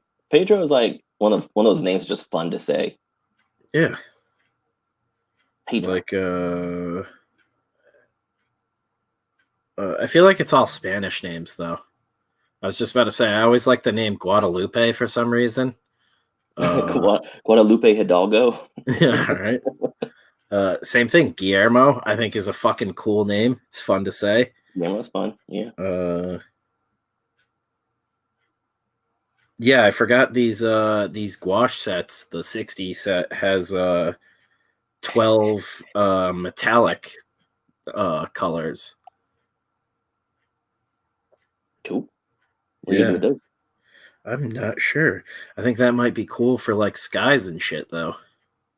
Oh, that'd be sweet. If I am doing something with fantasy, because this stuff blends pretty well, especially if you pre-wet the paper. Oh, I yeah, can just sort of nice and pre-wet. Well, you can, yeah, right. And well, I can sort of color in all different spots with a couple different colors, and then swirl like I like how you held in that syllable. I can color. Swirl some of the metallic blues and pinks and stuff into the regular colors and blend it all together. And then it just looks like a cool sky. Like if you've ever done those, we did them like in high school, like watercolor studies where you just you're basically painting like a panel of space. Mm-hmm. Yeah. It's like really easy to do, and it's sort of like an exercise in learning on like watercoloring where you pre-wet the page. Mm-hmm. It's sort of like that, but you're not adding in black ink to black out a bunch of it. One of my teachers, does Ryan not realize he's still muted? No, I think he does. He's back. He's just sitting in silence. One of my teachers in college was Harold Linton, and he wrote a book on I'm on Smoko color theory, and it was really good and informative. Sorry. And we did stuff with watercolor and gouache. Very nice and educational. Yeah. All right, we let you speak, Geoff. Now step out of the way. I'll go back to my closet. Go hang out with your mother. Boy next door, Geoff. How was everybody's Thanksgiving, by the way? Fantastic. Pretty good. Really good. Did you get together with family? No, we didn't. We have a bunch of oldies and sickies in the family, and they just wanted to be left alone. Worst. So this is like our first Thanksgiving, just the two of us, and we did like a half turkey breast in the toaster oven that turned out perfect, and just did all the regular stuff, and watched old Family Feud episodes and ate Thanksgiving meal. It was pretty cool. You know, I've turned into an old man where I'm like, God, that sounds magical. And I smoked all day. So yeah, I'm like, I'm gonna get so baked and do that on Sunday. Yeah, it was a good time. Yeah, and we had no idea how the turkey was going to turn out. So what's up, William C? Welcome. Go ahead, Geoff. What's up, William? My mom always likes to go big, so because it was just the three of us, she wanted to get ribeyes for each of us. So Josh had a great Thanksgiving. Steak. Nice. Oh my God, you animal! Ribeye. Yeah, it was great. But my wife and my mom liked their steak like burnt. So mine was like medium rare and perfect, and then theirs was just like a black brick because they just wanted to cook longer and longer. We don't celebrate Thanksgiving down here. Nothing to be thankful about. That is a huge bummer, Pedro. I'm sorry. You just go conquer your neighbor, Pedro, yeah, and then be thankful about that, and you'll be like, cool, I get it. And you'll be like, I'm thankful for your house. Busy until I ran out of gas, chilling hard tonight, smoking something nice, and jamming the 80s station, The Bat, 105.3 FM. That's the capital of classic hits. Blast Beats should just be running like a radio station. Yeah, I know. This dude does it better. It's almost like every once in a while we get a cue card from Blast Beat, and I sound like I know what the fuck I'm doing for a minute, and I'm normally just reading something he wrote. Mrs. Industries, what name should we put down for your son on the birth certificate? Call him Blast Beat. And then you hear a transformer noise as he transforms. I'm drawing I'm assuming that was supposed to be half-assed Solar Man of Adam. Half-asses Solar is hilarious though too. Burnt steak, ew. My girlfriend, like Beth's come around more to stuff that's not so burnt. Like well, she doesn't like, it's not burnt, but she doesn't like pink shit. Like she doesn't mind it seared or anything like that. Did you call it raw instead of rare? No, she's not like that. Like, she can tell the difference between raw and rare. Like, I think there's only been once in the 10 years we've been dating where, like, I was having a couple drinks and not really paying attention and, like, undercooked a steak, but it was, like, put it back in for, like, a minute or two and it was fucking perfect. She's not like that. She just doesn't like them, like, really pink or anything. But she also doesn't like them charred to shit. Like, so I have to do this weird, like, it's like just a step above like medium well, but it's like seared on the outside enough. There's never really like a crazy char or anything on it like that. And then it's just like perfectly cooked through to where it's just not pink anymore. Sometimes it's a little bit pink because I know she's probably going to eat like half of it and then try and reheat it the next day like an animal. But like a week or two ago, I think I told you guys about it. I did those flat iron steaks finally. And those you they're like almost like little baby briskets. Like if you don't cook them right, they're very fucking tough. And if you don't cut them right, they're super tough. So you have to kind of cook them on like the medium to medium rare side. And then you slice them up really thin and just like serve them on like a board. What is up, Rob? Welcome. Hey, Rob. Howdy, everybody. Can you guys hear me? Hell yeah. Okay. Unfortunately. Oh. Hey, I want to try out my new intro for Rob here. Greetings, travelers. Not bad. Welcome. Rob's gonna leave us immediately. You need that Cyphus. You need that Cyphus touch. You're almost there. I don't need my Cyphus touched right now. Yeah, I'm Blue trying chew. out the headphones and the phone. So this is foreign to me. Oh, you're just using us to test out things. I see how it is. I am. Yeah, I'm only going to be in here for 30 seconds. I'm kidding. Hot damn, we got 20 people watching. I know. Look at this. Quick, show me your wiener. Dudes. Yeah, right. Free speech Mickey brings them in. Perfect time to cut to me tubing. Tubing the night away. Finally enough people to watch. Everybody's Thanksgiving was good? Oh, yeah. How was yours? Yeah, man? we were just talking about it. Go for it.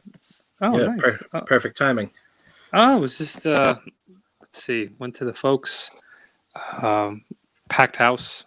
So it's a lot of cousins, the Italian thing. It's a lot of cousins in the corner, cousins in the closet, cousins everywhere.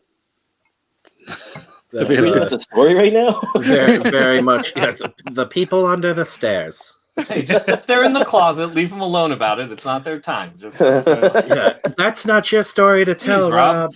I know we get rude on here, Rob, but we don't get like that about it. Jeez. Yeah, you let your cousins speak their truth when it's good for them. Right. True. Rob's like, damn it, what did I come on here for? Oh no, I'm getting canceled already. I thought there was going to be chill.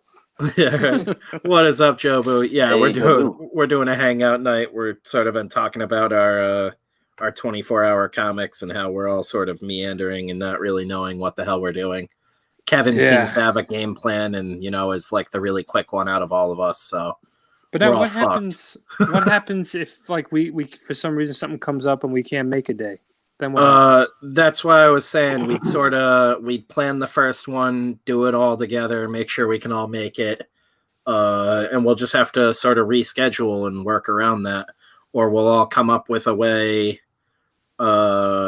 I mean, I trust all you guys. We can stick to the honor system and everything. If you can't make it or whatever, or your internet cuts out that night and we're already like an hour into it, we might as well just keep going and you try to keep up behind the scenes with us.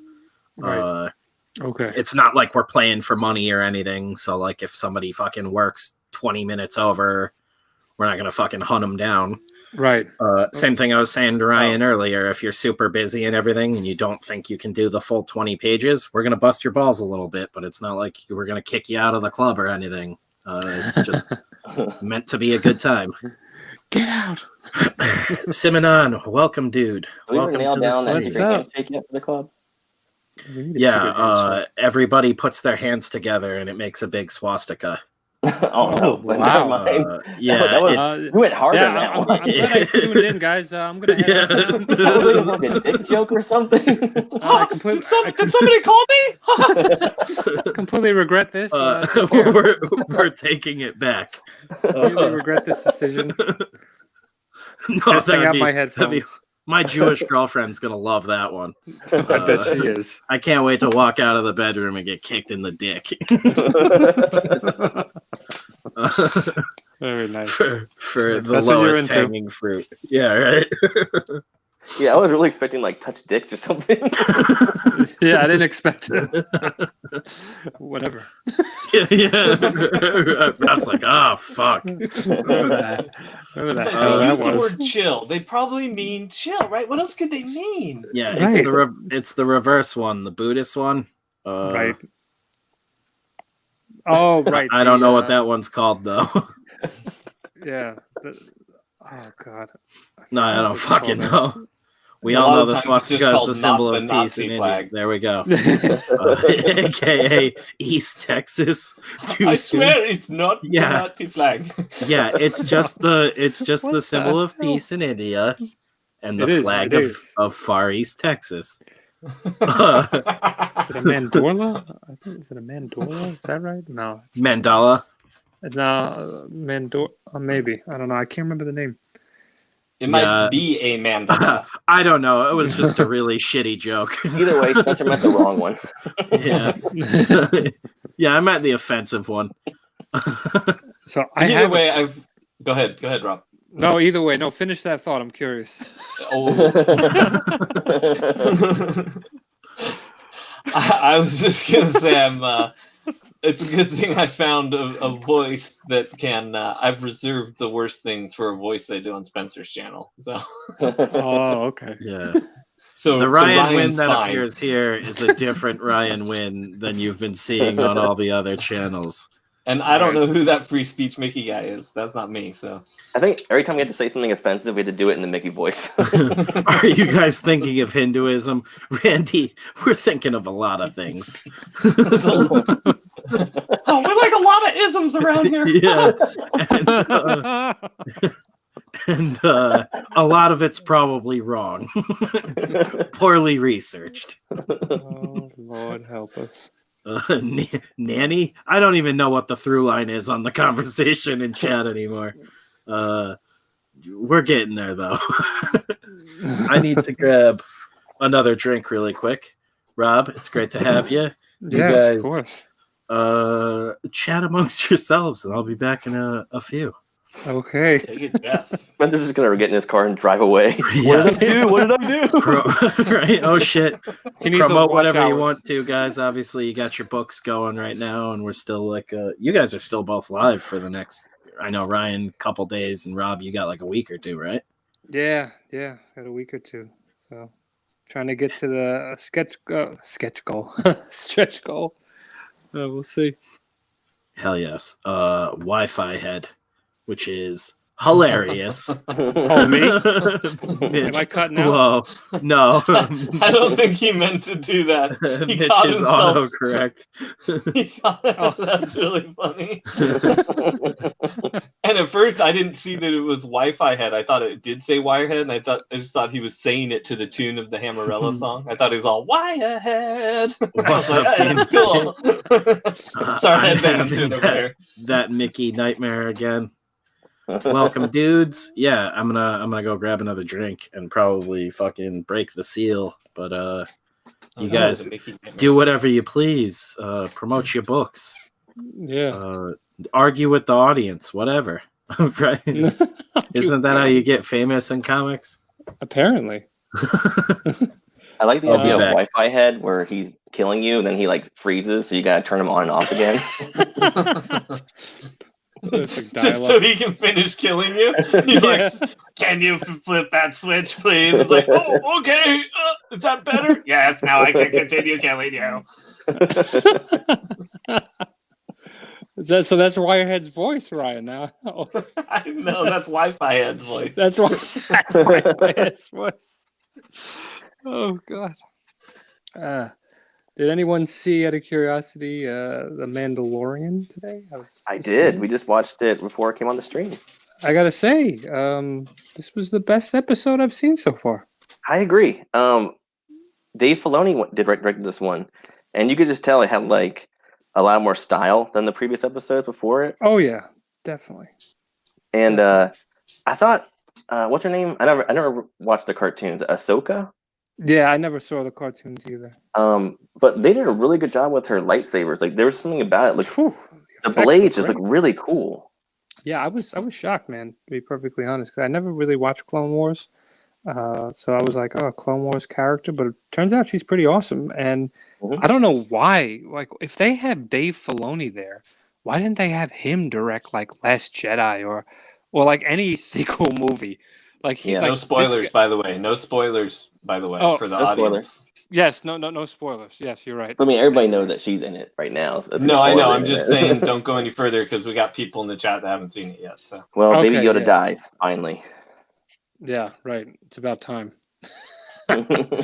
So it's like, sorry to interrupt about that. Go ahead. Racist Mickey comes out. Good call. Kills Baby Yoda.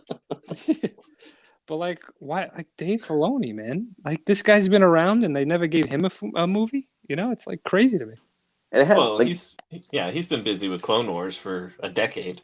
So yeah, that's true. It's just I don't know how people feel about Last Jedi. I'm just curious. You know, it's just interesting that they got a guy who like, didn't really have any ties to Star Wars to do a movie. You know, when they had Dave Filoni there. So. No, I agree, and like he had a great style visually, and without getting into the story stuff, the fight scenes really make sense in this. Yes. Whereas, like in other Star Wars things, without getting into the details, we can talk about it like maybe on another episode. Sometimes the fights in Star Wars movies don't really make sense with how things play out. Yeah, it's true. And absolutely. Mandalorian, like, and his fight scenes too, like he actually look really good and strong in this. Sometimes the episodes, I don't know, like it seems like, I don't know, the director or something, he doesn't seem as badass in certain episodes, and then other episodes he's like the biggest badass in the whole series. Yeah. And this one fit more with how I think he should be. Like he's totally capable and tough. Maybe not the biggest badass in the universe, but he's like a badass in his own right. Right. No, it's true. It's like finally, like he's doing cool things. Mm-hmm. Yeah, like he's actually doing cool things now. It's like it's about time. Yeah, because for a while the show, like it's called The Mandalorian, but it's been about other characters. You know, right? And he barely Mandalores. Right, he does sometimes. He's like babysitter man. Do you watch it, Ryan, or no? I do, but I'm not caught up. Okay. Can I mention the name of an actor who's in it? I mean, it's not like an important thing. Yeah, that was a nice surprise. Yeah, so what can I say? Everybody cool with that? Here, give him a second to reply. Yeah, can somebody reply in the chat? It's just an actor who's in it. It's not. But it's just cool to see the actor. You know, he was awesome. Yeah, he was. The character was awesome. Let's see. Looks like no one's. Everybody's being quiet. Whatever, we can move on. But cool actor cameo. You know, they've had a lot of really cool actors that they've had in the show. Like, what's his name that played Creed? You know, Apollo Creed's in it, and yeah. Carano, she's great. Yeah. They've always padded out the cast pretty good. Right, but this one was special, in my opinion. This Jobu got it. Lee Van Cleef back from the grave. Yeah. Oh. That's it. They CGI'd him like Grand Moff Tarkin. Did a great job. Carl Weathers, thank you, Spencer. He'll always be Apollo Creed to me, though. You mean that's not his legal name? Yeah, I'd seen him in that because he directed last week, right? Yeah. Was it last week? Yes. Yeah, I guess I'm 2 weeks behind then. Damn. The one with the guy's legs. That episode was okay, I thought, but you could tell the visual like style and everything wasn't really there. It was kind of like very utilitarian from his directing style, and then Dave Filoni really added a lot of visual flair to it, and it was also great storytelling too, narrative, visually as well. But I haven't watched any of the new season, but I don't give a shit about spoilers. I just enjoy seeing things happen. I mean, it just came out today, so I don't want to give anything away. Yeah, whatever. Yeah, this was. I have to say, like, this episode actually got me excited about everything again. Is El Padrino the dude who, Ryan, you were showing us some of his art, I think, on Twitter recently? Maybe. I don't remember things. Is that the same dude? I don't remember. I don't think I follow him, though, and I meant to go follow him afterwards. So, El Padrino, if you want to... Oh, El Padrino. Oh, yes, El I thought you Padrino. said... Sorry, yes, El Padrino, he did, like, this... I was thinking... I thought you said Al something. I was Right, totally... he did the Hammerella piece? Yes, he did this awesome Hammerella piece. So, we're going to make use of it. He knows He did a Wirehead, too. And he is so humble. He's young, and I don't think he realizes how good he is, and I'm inflate his ego here a bit. Yeah, I wanted to make sure I follow him on Twitter, but I wasn't sure. Yeah, he goes by he's got a different name. Throw out your handle really quick in the chat, El Padrino. So yeah, he did this great Hammerella piece, and I was like, hey, I'm gonna do something with this, and he's like, oh, do you want me to like redo it or fix it? El Padrino, which means the Padrino. Oh, yes. but still, he was like, "Oh, do you want me to fix the piece?" And I was like, "Brother, this piece is awesome." I can't seem to find him though. He says, "I am not humble." He says, "I ain't humble. I am your daddy." There you go. Take it. What is his Twitter handle though? Like at what? Yeah, here I'll have it. At your ass. Here, I'll have it 1 second. Yeah. See this dude with a panda head? Because that's what comes up when I look up El Padrino. He is at Encarnacion. What? At Carnation. RHCP. Yeah, I'm your. I'll drop his link. I'll drop his link in the chat. Your white friend. I'm your white friend. You're very Irish friend. Like, what? I come to you humbly, letting you know I'm horrible at spelling Spanish. Here, I'm dropping it in the chat right now. I can weirdly understand a decent amount when it's like spoken to me sometimes, but I think that's just from working with the dudes at the tattoo shop. He's used to hearing taco or burrito? Yeah, like, I was like, yes. well, no, a lot of that's just like slang and them swearing. Combinacion? I'll take the number 2. Oh, sorry, Geoff. I'll sing the song. Taco flavor Kisses for my bean. My Twitter is xjax. That's his, the goods, man. Yeah, that's his name, and then. Oh, this is impossible. Yeah, his at is Encarnacion RHCP. You could literally just message it to me on Twitter. There, it's posted. I can't grab that on fucking. God damn it! Hang on.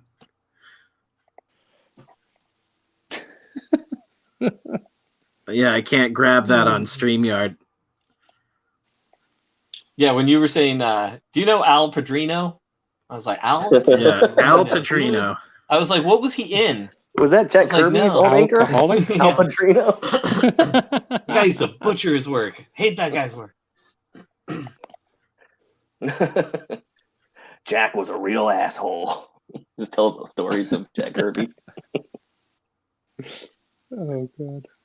Oh, it looks like his band is called that. His doom metal band is Encarnacion. Sweet. I have a song in the band that is called Heart something.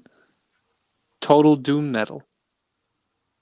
We have a song in the band. He has a song in his band called. Yeah, I remembered liking his stuff, especially that Doctor Strange she ended up doing. Not a real sorcerer had me dying, but I forgot to fucking. So I think I was drinking that night. I forgot to go give him a follow. Wanted to brush up on my Spanish. Fix that. Oh, mine's so bad. Mine is way better if I'm listening to it. I can understand. Spanish? I think you said you were drunk. It's way that better too. When I'm drunk. Oh no, it is. And here's the funny thing too. The way your brain works on second language is it layers your languages. So I studied all this Japanese before I went to Japan. Go to Japan, get super drunk, and would start replying in Spanish because I was trying to go from English to the next language I knew, and everything would come out in Spanish. And I was speaking better Spanish than I do back here, drunk in Japan, to people who don't speak Japanese or English. We definitely think you're a piece of shit, like Spanish person, and not an American. So that's good. We had Exactly. We had a Polish friend, Damien, who every time he would do psychedelics would revert to Polish, and none of us could understand what the fuck he was saying. And he would get like super frustrated because he could not fucking remember English ever. You bet whatever he said, I probably agreed with it. Oh man, it was it was hilarious to hang out with him. Because you just like forget that he came over from Poland when we were like teenagers, and just be like, what is going on with Damien? Like, why does he know Polish tonight? It was a good time. It was a great tripping with him. It's just my fur that's black. Maybe he's a sleeper agent. Oh my god. Yeah, Damien, some sort of Manchurian candidate, and we just kept getting him high and tapping into his murder skills. Yeah, dude. No, not Mickey. Don't touch me there. Jesus. Disney is going to pull this whole channel. Ryan, do you remember any of the Japanese that you were learning? Drunk in Japan would be Ryan's like biography. The Ryan Wynn story. Well, you definitely want to remember like arigato gozaimasu, which is like thank you very much, which you guys have heard arigato. Right. How do you say, where do I find the finest blue jeans? Finest breast milk. Blue jeans desu. Where do I throw it? Toro desu toro.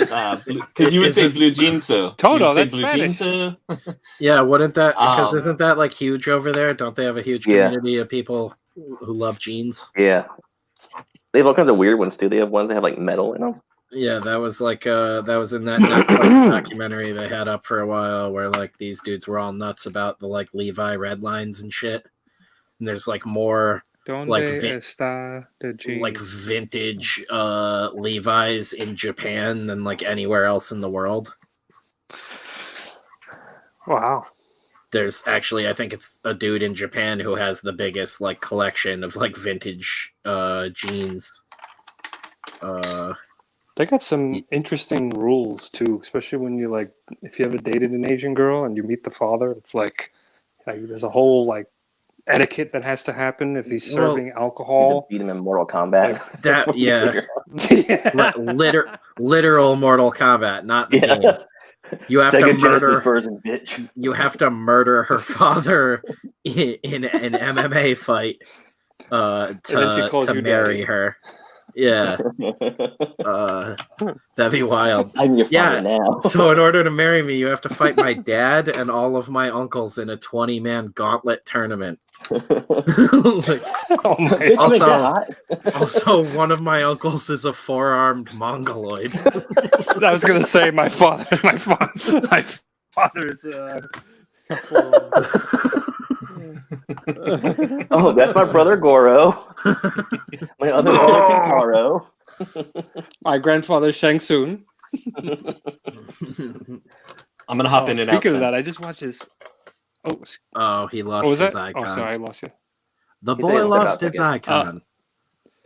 The show High Score on Netflix. You guys should check that out. What is it? I've dated an Asian girl. Sorry. But I never met her dad. Good for you. Okay. Lucky man, you didn't have to beat him to death or be beaten to death. Yeah, it was.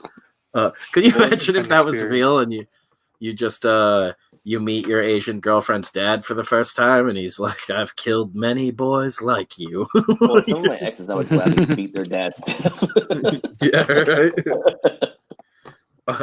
I would gladly beat up all of my ex's dads. Come and get me, bitches. Your daughter was a slut. No, Rob, same here. She was. I missed what you said. Oh yeah, sorry. Oh, High Score. High Score. It's a great documentary on the history of video games. Cool. Yeah, it's I think I watched man. the first 2 episodes of that. You got to get to the best. Yeah, the Mortal Kombat one is great, and the Doom one. Oh hell yeah! Those episodes were the best. I watched tons of shit on Doom too. I'm like a nutcase about that. It's amazing, man. They literally did it in a basement. It was just the two of them, him and John Romero and Carmack. And then like later on, the team grew to 5 people. It's like, imagine a staggering 5. And now it's like you look at Carmack is like one of the biggest names in tech. Yeah, he was on Joe Rogan not too long ago, maybe a year ago or something. Yeah, he helped build like the Oculus and shit. I'm pretty sure. Well, he bought him out or something, like worked with him. Oh yeah, no, but he came in and like his code helped like fix a bunch of problems they had with it. Yeah. Like that dude is like a fucking coding genius, and he's a judo guy. No, he is. Yeah. He is. Hey, let's leave race out of this, Geoff. Yeah. Oh, he's in a judo. He's a judo. See, that's Gamescape, Italian what lingo. You don't understand. What Gamescape doesn't understand is there is not one Mickey. He's a spirit that floats throughout, and you can't really. He's like the Force. Yeah. He lives in all beings. Yeah. He frees the speech for everyone. A free-form spirit, one might say. You never know when he'll strike. Pure racism. Yeah, of pure, unadulterated Jewish hate. Some might think it's actually the ghost of Walt Disney. God. Yeah, this is gonna. My girlfriend's probably crying in her sleep right now. Oh no, my phone's gonna. So Disney story. I gotta switch to my laptop. My phone's gonna die. Oh, I think he's serious. Rob's gonna die in the middle of, or Rob's phone is going to die in the middle of all of this really incriminating discussion. I'll keep an eye out, Rob, if we gotta add you back in. Pedro, that's great. That was a good one. Mickey Chlorians, Jesus.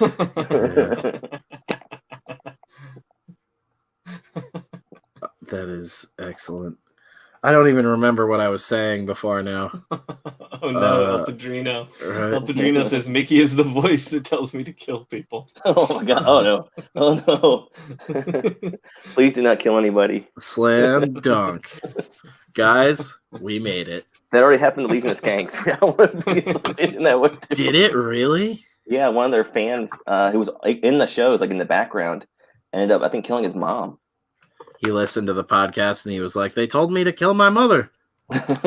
Well, he was interviewed on, what show was it? Sign off every show with, and kill your parents.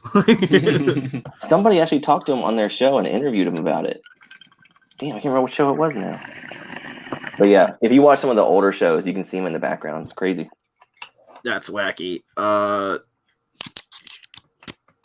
damn it. Welcome back, Rob. I gotta change my audio.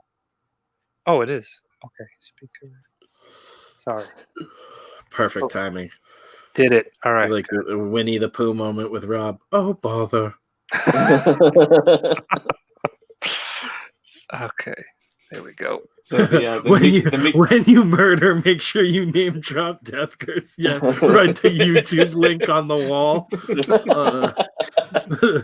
We've got a new age Charles Manson, and he's that dumb link too, where it's like youtube.com/XAR25. Yeah, it's like the world star for murder, and it's wrong. No, Death Curse. It's the wrong link too. They write Death Curse and then the wrong YouTube channel. It's like a Let's Play for like some 13-year-old kid's Minecraft channel, yeah. And you're like, God damn it. We're going to get all the bad press and none of the subs. Yeah, it's Jack Black's channel. Like, damn it. Come on. Yeah, nobody go out and kill anybody. I guess I have to probably legally say that. Yeah, can we say that? Don't kill anybody. This is just a name for fun. Yeah. It's not a way to live your life.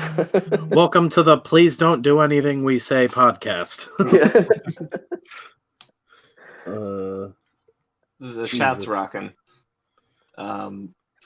Go back to like Simon and Seven. Yeah. yeah, that was the one that got me. World War II Mickey was the best Mickey. That one. Yeah. Fire away. Oh, Geoff, go for it. Damn, yeah, I was holding out for you. World War II Mickey was the best Mickey, but they had to retire him when they opened Disney Japan. He was very hostile to the staff and visitors.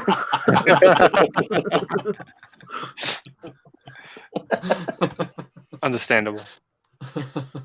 He's sitting there like a shogun, just over everybody. The only thing I'll say of Pedro Eng's, I don't want to say it out loud in the voice, but I'll do the ha. Do it! Oh my. Wow. Very good at that. A little too good. And then Pedro continues with Donald Duck. I don't want to say that stuff yet. Oh, dude. Yeah, Mickey's like, I went until the end. The end sucked. Nothing'll top Donald Cuck tonight. Yeah, seriously. That had me hurting. Too late, homie. Don't kill anybody. Wink. No wink, winks. Yeah, right. Wink doesn't hold up in court. Death curse, all out. I thought it was a life choice. Disavow curse. Who do not condone curse. We couldn't do anything anyway because we're all in quarantine. Hey, where there's a will, there's a way. Evening, everyone. What's up, sci-fi for me? Oh my goodness. Oh no. Yeah. Here's a bunch of guys I used to have on my channel sometimes. These guys show up just to make damn sure they made the right choice by never inviting me on. I would be down with everybody being like the new Baba Booey thing. That'd be cool. Baba Booey? Like, yeah, like you show up on other people's streams and like cause havoc and then just yell Baba Booey. But instead they'd be doing Death Curse. Yeah, you cool. Just be a complete bastard. Yeah, we need a Stuttering John for the show. Stuttering John? What show are you talking about? Howard Stern, man. Stern, man. Oh, Stern. Okay. Back in the day. Aren't you from New York? Yeah. I am. You sound so disappointed in that. Rob even kind of sounds like Stern a little bit. I do? Oh, Robert, fun. I don't hear it, but I'm gonna roll with it. Yeah, you sound exactly like him. You need to get a Jerry curl wig like yesterday. Yeah. And some. Well, you wear glasses. I don't know what I'm talking about. Rob would look more like Slash with that hairdo. Yeah, but then he can trim it into that weird, sad, like low-hanging afro that Stern has. The Jewish lesbian aunt hairdo? I was going to say he looks like someone's gay Jewish aunt, and you nailed it. I mean, it is a wig. She's wearing a wig for sure, but, you know, it's still cut that way. Yeah. Aunt Ethel. That's a good look. I'm gonna get me a Jerry curl wig to rotate when I'm not feeling the mullet. I'm just gonna get the mullet out of sheer love of the mullet now. Not even for any stretch goal. That was a stretch goal, right? Oh yeah, a huge one that we knew we probably wouldn't hit. Hit. One that we couldn't get anywhere near. Yeah. It was just an excuse for me to get a mullet. I was like, if somehow we get that, my girlfriend can't say no to me looking like an asshole. It's in the contract. That's why I wanted to back it up by making one of our stretch goals on Hammerella that, like, say we reach 50 grand, I go give Spencer a mullet. Yeah. That would have been even better. Oh my God. Next book, we hit that stretch goal. I have to fly Geoff out here to give me a mullet, or Ryan, or both. We just gotta hold him down with one person. Yeah, we each take one side, try to race for the mullet. They thought that this was the long con, guys. They thought I had a ball kink, but really I just want him to shave my head. His other head. Yeah, that's the real kink. Oh. Yeah. I'm leaving. This is not the mullet I was looking for. Geoff's talking about my hairy toadstool. What's up? Welcome back, Hyper Kaiju. Pedro, I also was a big fan of Anthony. I used to be a Stern guy, and then he kind of changed as time went on. So Opie and Anthony went hard, and they went crazy. They were the best. Oh, they were great. Stern. I have the same. Did Stern stop getting mentally handicapped people on the show? Is that what changed? Well, once he became like a super millionaire, he just stopped trying to be funny, and then started trying to censor other people. Well, yeah, who gives a shit at that point? That was when I stopped listening, was when he was like trying to censor other people, and I was just like, oh, okay, so eventually you just stopped giving a shit about anything you cared about. Yeah, he's like, oh, you went too far. It's like, dude, you had like porn stars getting fucked on your show. Like, what are you talking about? He was doing insane stuff. Mix a mullet and the Vanilla Ice sidelines haircut. Really funny story. Me and my girlfriend go to different like thrift stores and stuff every once in a while. And she finds shit she actually likes and gets it, and I find really dumb shit and buy it and just sort of add it to a collection. I'm like, one day I'll have a house and I'll have a bigger office room and I'll spread out all my dumb shit. But most of it's like packed away right now. But I have a official Vanilla Ice like G.I. Joe size Ken doll that I found at a thrift store years ago. It was like $2 and it was fucking hilarious. So I bought it immediately. It was also right next to the first G.I. Joe I ever owned as a kid. I bought that too. It was a 12-inch. It was like when they did the like. Why do you have to announce the inch first? It makes it kind of gross. Well, it was when they did the like military replicas. It wasn't one of the characters. And it's it was a paratrooper. And I thought it was the coolest fucking thing when I was a kid. And that's like the two action figures I have. And then my girlfriend got me the fucking Star Wars samurai Darth Vader. Yeah, nice figure for like Christmas years ago, and I have that. But like those are the three figures that'll be standing in my office at some point: a Vanilla Ice, a G.I. Joe, and a Samurai Vader. I don't remember even who brought up Vanilla Ice now, but I have the reference for the stripes. Yeah, Pedro, there we go. Mix a mullet with the Vanilla Ice sidelines. Oh, gotcha. I think the doll actually has the fucking sidelines too. Why are you writing in the comments, Ryan? Because he's an old man. You're afraid to say it to my face? He forgets he's in the stream. Avatar face? Interact, bro. Don't drop inches first around Geoff. 12 inches and his eyes light up.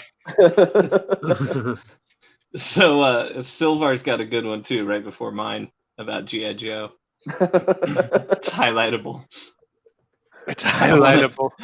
So I wonder about the more you know, the end of the show for that. Like the suggestions they give, it's like, but it was hey with kids, the Kung Fu grip. you should put lube on it and on the people first. Then you'll get a much better start. Thanks, G.I. Joe. That's right. The more you know. It says double fisting action. Knowing is half the battle. Yeah, there you go. I went with the complete wrong quote because I was laughing at myself. So. I said the more you know. I was confused. Yeah. Jesus. Killing it. At least the trains are on time, huh? Right, guys? Oh no, he's back. I meant at Disneyland. Yeah. This is Nazi Mickey talking about trains. Not a good look. Was it? Oh my God! An Italian thing, actually. I don't know Trains? why, but I just read William C's comment as "Was it worth the girth?" which made me laugh to myself immediately. He said, "What was its girth, though?" That sounds like a sweet hook for an 80s like song. What's the girth? Was it worth the girth? Like, where's the beef? Yeah. Yeah. The 2020 version. There you go, Ryan. There's a Taint song for you. Was it worth the girth? Is that unreleased new edition song? Was it worth the girth? Jesus, yeah, that was. I just like chuckled to myself in the background reading that and was like, that is not what that says at all. It's like some guy that leaves people wrecked. So he's put his shirt back on. He's like, was it worth the good?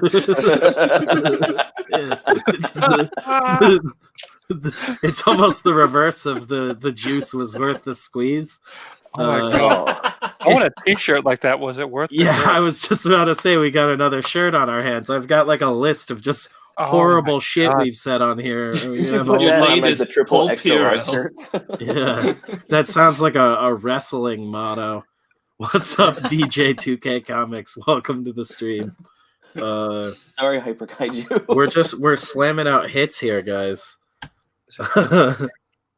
Gamescape Mickey quote, was it worth the girth quote Mickey Mouse or Mouse? I gotta start using that just in like regular conversation, just like how you would use like, yeah man, the juice was worth the squeeze, like it was definitely worth the girth, dude. Definitely worth it. 2 hands, but we got through it. I'm gonna say it when people like drop stuff and be like, was it worth the girth? Yeah. Use it in different ways so it never makes sense. Confuse them. Oh my god. I don't know, bro. Yeah, I'm scared. What live stream did I just enter?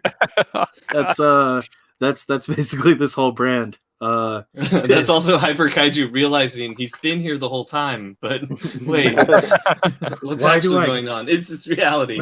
Why do I keep coming back here? He's got The Shining. Oh my god. It's the things I write down. I'm glad I'm sober tonight, though, somewhat. It just keeps getting worse. That I'm sober tonight. Well, somewhat. I mean, I'm only raging drunk right now. Yeah. I'm not on the cusp of blacking out. It's not like when I had to re-listen to a stream because I wrote down in a notebook, remember crunchy dick punt. But I did not remember what to remember it for or any of the context behind that remember. Crunchy dick punt. Yeah, it was when I was on with Kevin and we were talking about kills for Camp Rainbow, and Kevin was like, it'd be cool to see a dude get like kicked so hard in the dick it makes a really loud crunching noise, and he sort of like folds in half, like kick his dick up into him.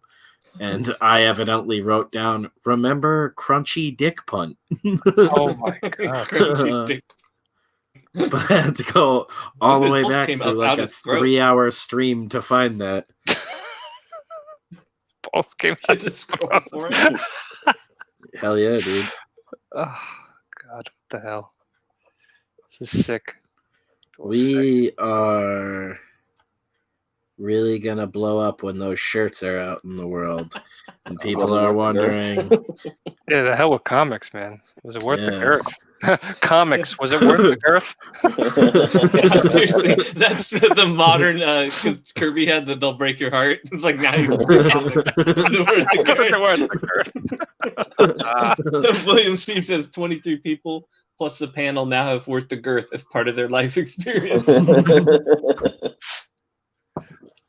I'm really glad I could bring that to all of you with the help of William C. and my drunk dyslexia. The 5-finger crunchy dick punch, which is gross. You get up, walk 5 steps, and your dick falls off. What? Instead of dying, like it said at the end of Kill Bill 2, when he takes the 5 steps and dies, yeah, it would be your dick that falls off. Yeah, your dick explodes. Like, women corn, you know? Yeah. It twists up like a pigtail.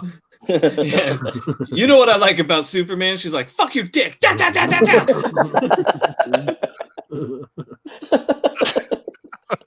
Pokes it really hard. Yeah, 5 times. But then turns her hand upside down for that last one, just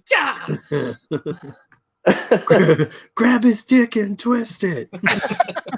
But the trick is it feels good for the first 4. So he's like, ooh, oh God.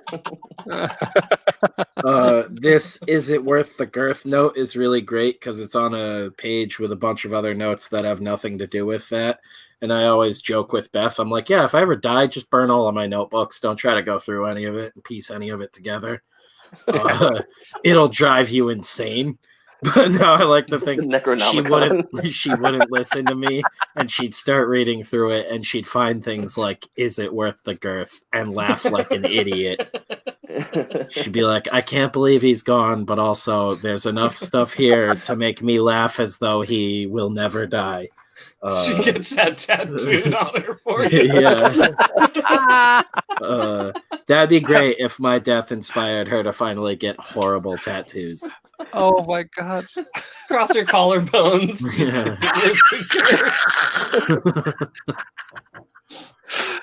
Oh my God, Beth, that was for the sake of a joke, Beth. That was purely for the sake of a joke. So much respect for you. That sad tattoo of Spencer's face on her shoulder, like a sad tattoo with like his birth date and his death date, and then underneath of it, was it worth the girth? Oh. Yeah, I want that chiseled on my tombstone now. That's the #1 contender, unless I say otherwise, guys. That's a great idea. This is my video, Will. Just, it was worth the girth, period. So he's gonna, cut to Spencer being 100, dying on his deathbed, and Beth is like, "Where's your will?" He's like, "Go back to like 2020.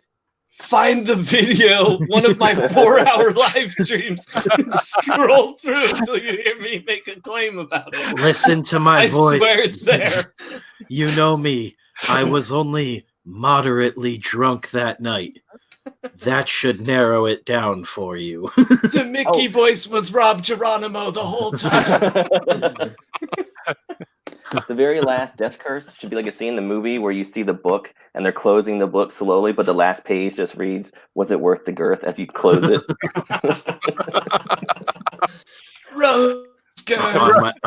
On my deathbed, the swastika handshake was Jeff's idea. I just waddle in with my walker. "You fucking liar!" Take the tennis balls off the end and start throwing them at him. Holy shit. You guys are sick. Now you guys are sick. Thanks, dude. This from the author and artist of Blood Realm. The guy who's legitimately given me chills with his work. After that day, Rob Geronimo went on to be one of the best-selling child authors. That was better than I thought it was going to go. Oh, boy. Gamescape says... Yeah, that's Rob's heel turn, is writing kids' books. Sorry. Didn't you already do that? I thought you did that. I did, actually. Yeah. Oh, way to go, Rob. Way to surprise me.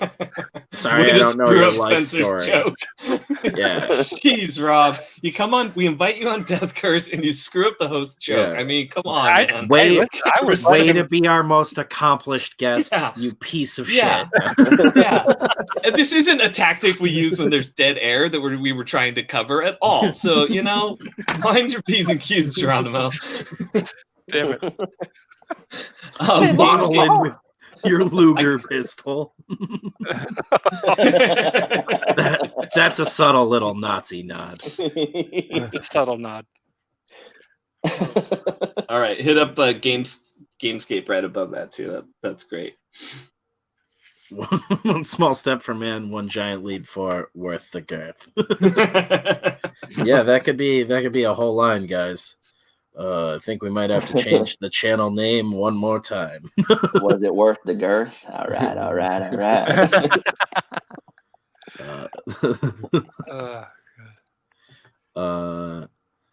Man, I guess it's pretty early to start talking about next year's Thanksgiving, but I'm already thankful for worth the girth. Oh, when you're stuffing the turkey? Was it worth the girth? I'll be sure to keep using this frequently so I remember it forever. So I scream it in my sleep on my deathbed. It's perfect. Although I say this now, and tomorrow night I'll be drunk. Like, what the fuck were we laughing about yesterday? As you're wearing the shirt already made up with I'm just like, I love this shirt. What the fuck was so funny last night? I got the gouache set all. I got the colors printed out now. I still have no clue what I'm doing. Rob, do you know what you're doing for your comic for the 24-hour challenge? I have an idea. I do. Is it leaving the 24-hour challenge? Yeah. The idea is I'm not gonna participate. Yeah. Yeah, I have an idea. I have to think if it's realistically possible. That's the question. It's an idea I've been wanting to do for a while. So I'm hoping that I can bring some of those layouts to pages. Is it about deep sea diving? Like I said to some of the fans today too, the guys that are going to be following along on the fan challenge that we're doing with it. Think about it, because we're doing it in 24 hours. You could always do this almost like they're really tight layouts for something you can go and redo later on into a full comic. Right. Or who knows, you might nail it. And fucking, like, you've done some crazy shit in like an hour while we're just doing the drawing stream. So it's really just Gamescape's having some fun tonight. Oh yeah, right. Oh, what is up, Zaid? I should shoot this dude the link. Who is getting the nose candy for this stream? God damn, deep sea diving and fucking summer snow. Pixie sticks. Pixie sticks. My fucking nose is bleeding. I definitely have diabetes. It's actually way worse than Pixie sticks. Yeah. Another fucking idiot died from blowing pixie sticks today. Yeah, but you can always like use it as a template to build on later, or like I said, possibly fucking nail it and just be like, yeah, this is good for print right now. Well, that would be awesome. Yeah. Who knows how we'll react under pressure? I might not finish anything. I just freeze for 24 hours. Under pressure, you just got Vanilla Ice on the mind. You just want that beat. Yeah, I'm gonna shave some lines in the side of my head. Did you know he owns that song? Lines? Now? Look at this. Shaving lines and blowing lines too. That's how Vanilla Ice sounded, right? You know he owns Under Pressure now, right? Does he really? Yeah, when that happened, that whole controversy, he won. He had so much money, he bought the song just outright. He just bought it outright. Brilliant, absolutely brilliant. So he spent everything on that. Then he had to appear on that ridiculous MTV show. Well, he's doing pretty good, from what I understand. I mean, not really? Creatively or any way other than financially. He was doing so well creatively, he got into construction for a while. That's right. I mean, he's not doing funded on Indiegogo good, but But he can frame you a beautiful expansion on your house. Oh, fucking A, yeah. While freestyle rapping. Yeah, I'm gonna. While saying yo yo yo a lot. He's just rapping presents. Yeah. Shoot. Phil the link here if he wants to get in here and immediately regret it as well. I just shot you the link on Twitter, dude. He's like, hell oh yeah, don't all everybody get quiet and weird all of a sudden. Sorry. Phil's in. Sorry, Geoff was touching me weird, and I didn't know if it was the dog under the table or Geoff. So we're not gonna get anything out of Rob on his story. All I know is I want to do story. Oh, you want me to tell you what it is? Yeah, you got any juicy details for us? Okay, so it's gonna be like a Tim Burton-esque story about this girl who lives with her aunt, who happens to be like the head of a coven, and she doesn't know it. So she finds her secret book in like her attic, and reads this incantation, and actually releases this arch nemesis of hers, of the aunt's, that she's kept there. He's like this evil spirit. So the girl and her little stuffed animal, who turns to life from that spell, have to like try and capture this evil spirit and his minions before the aunt comes back home. So it's more of like a Tim Burton teenager story, you know? Yeah. So something like that. Cool. And definitely. Are you actually opening up this evil book right now? Let me just get it down from the shelf. 1 second. Rob's reading it off of human skin. Yeah. Cool. Know. That's definitely super different from anything anyone else has talked about too, because Geoff's talking about some lame ass, regular ass fantasy. Regular ass fantasy. It takes place in. You guys already shared? Yeah. A little bit. I mean, we could go back over it. We just kind of been dicking around all night. Okay. Yeah, Geoff can go over it. I'm just being a dick. It's not his story. I'm like a pussy. Fire away, bitch. No, my story is basically about this immortal who was a knight, and he got caught up in all this like crazy demon stuff, and he's been tasked with taking out demons for the rest of his life. He can't die, and the story takes place in the future. I can't really go into anything beyond that, but it's kind of like taking stuff from King Arthur and Wicked City and Demon City Shinjuku and all that kind of stuff. Ooh. Yeah, like hentai. That's how we got on hentai earlier tonight, because Geoff started citing that his is going to be inspired by a bunch of movies where guys fuck monsters. Or the monsters fuck the guys. Yeah, and then try to eat them. Oh, I'm into it. But the guys sounds cool. Practice on each other. And the monsters practice on each other before so they make sure that just in case it's a monster someday and not just your bro. It's a modern lifestyle thing. Get used to it. Yeah, we got to practice, when the centaur shows up in Shinjuku. But it's got to be worth the girth. There you go. Here's the real questions, the heavy hitters. But will there be tentacles? There's got to be. Yeah, gotta be now. Geoff's can't let down the audience. It's just Highlander tentacle porn from what I've gathered. But we're into it. Cool, though, we're excited to see it. So it's immortal. He's an immortal dude. El Padrino. Yeah, he hates it. That's part of the thing is that he hates having to do this, but it's like his job that's been ordained to him. Okay. Is that monsters having sex with guys? Just dudes being guys having sex with monsters. That's a BPSTD instead of BPRD. BPSTD. I fucked this succubus and now my dick burns. I'm gonna do that BPSTD. It totally dude, works. that's a slam dunk. You got to write that one down. I'm writing that down. Everybody else, fuck off. Scrub that from the internet. Other artist dudes, El Padrino, William C. Anybody else in chat? If you haven't heard already, we're gonna be doing a little like fan follow along thing with the 24-hour stream. Purely honor system, you pop in for the 3-hour blocks that we do, follow along with us on Twitter and on the live streams, and you do a 10-page comic along with us over the course of the 24 hours, which will be over multiple weeks as we hash it all out, but we'll all be tweeting it out and everything. I haven't really talked a lot about it with Ryan and Rob yet, but those guys obviously have their own YouTube channels. So I was suggesting we do a couple parts on their channels as well and do a little bit of a rotating schedule. And then we can always... I like that. That's a good idea. Yeah, and then after all the parts are done and everything, we're finished, we can download all the videos for all the different streams, and everybody can re-upload them as a playlist on their own channels and have them all together. It obviously wouldn't be the live stream again, but it's at least the footage from it if people want to go back go back and watch it all at once.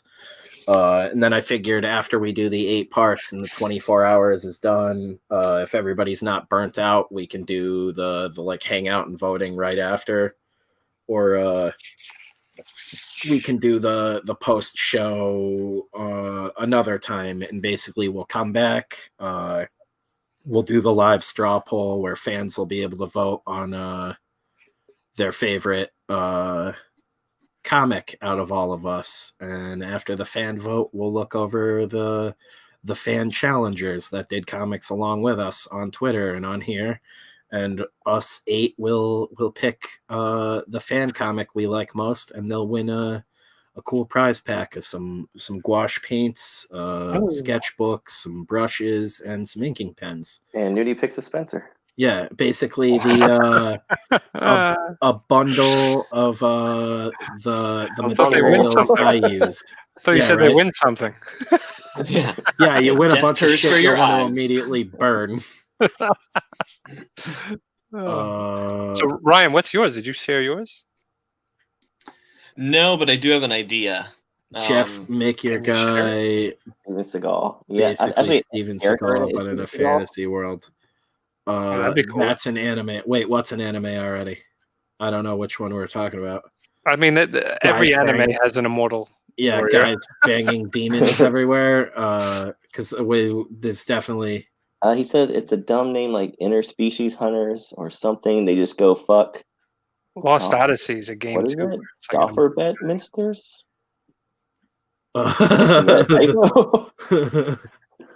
I don't know. I sent Phil the link if he wanted to come in here on Twitter. It also could be German, like, but I don't want to tell you what it means. Right? Monetized. There he is. That is hilarious, and I'm assuming that was supposed to be rape them at bars. Oh boy. Oh boy. That's how we did it in my day. Is it wrong to pick up girls in a dungeon? It's not PC. Mickey, no. As long as you drop them right after.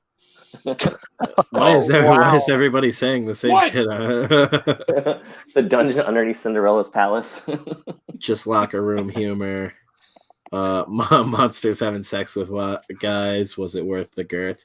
Yeah, that's my whole book is just a guy saying that to different things and laughing too much. I end up doing a 24-hour comic that's just a bad slice of life book that nobody wants to read. Coming of age story. Yeah. A coming of fucking brains story. Not a girl gets her first period.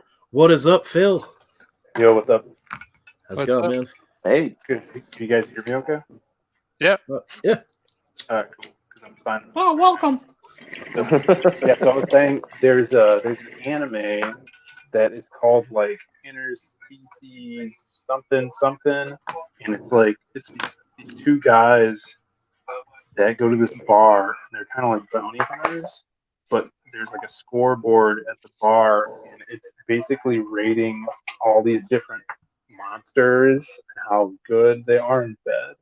And then they just go out and bang all these monsters, and then go back to the bar and rate them.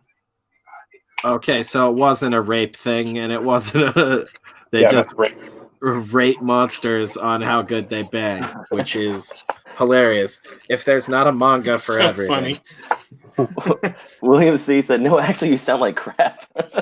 I was going to say, it's starting to cut out more now, but evidently you sound really bad to William C. Oh my God.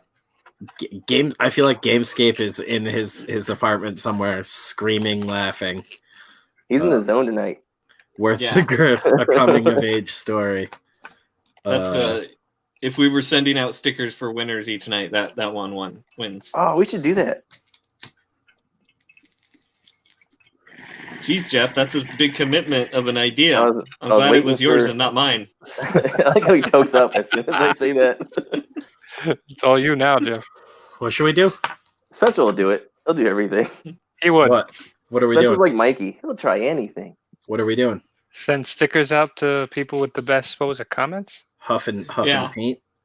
I tried to get Rob to do it the other night on his channel, and he was like, anyways, let's scroll through these comments here. I'm like, we could start doing something like that. We could do like a weekly one or a monthly one or something like that. I was going to say a monthly thing we could definitely do.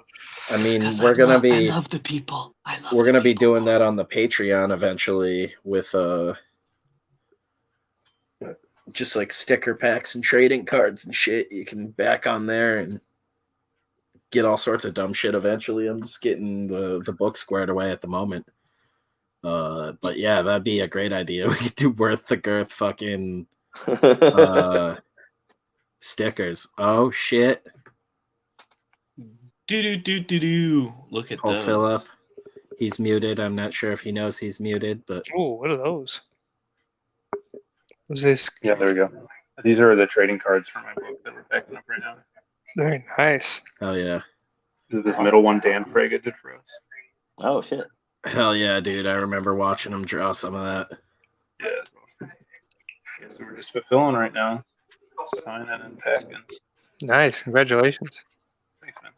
Hell yeah, I've been seeing you guys on there all so week. Good. Fucking loads.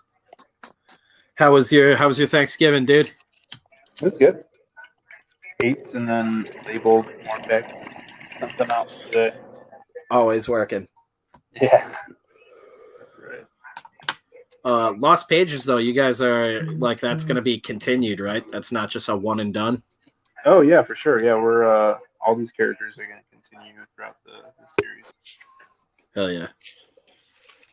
I'm gonna drop the link for that in the chat so we have something different. I'll also be dropping Wirehead in the chat. Oh, thank you, Ryan. Yeah, people are sick and tired of City of Rot and Hammerella, let me tell you. Never. Right? Yeah, Geoff never gets tired of his own work. He's like, never. Buy it twice. The smell of his own farts. Oh, delicious.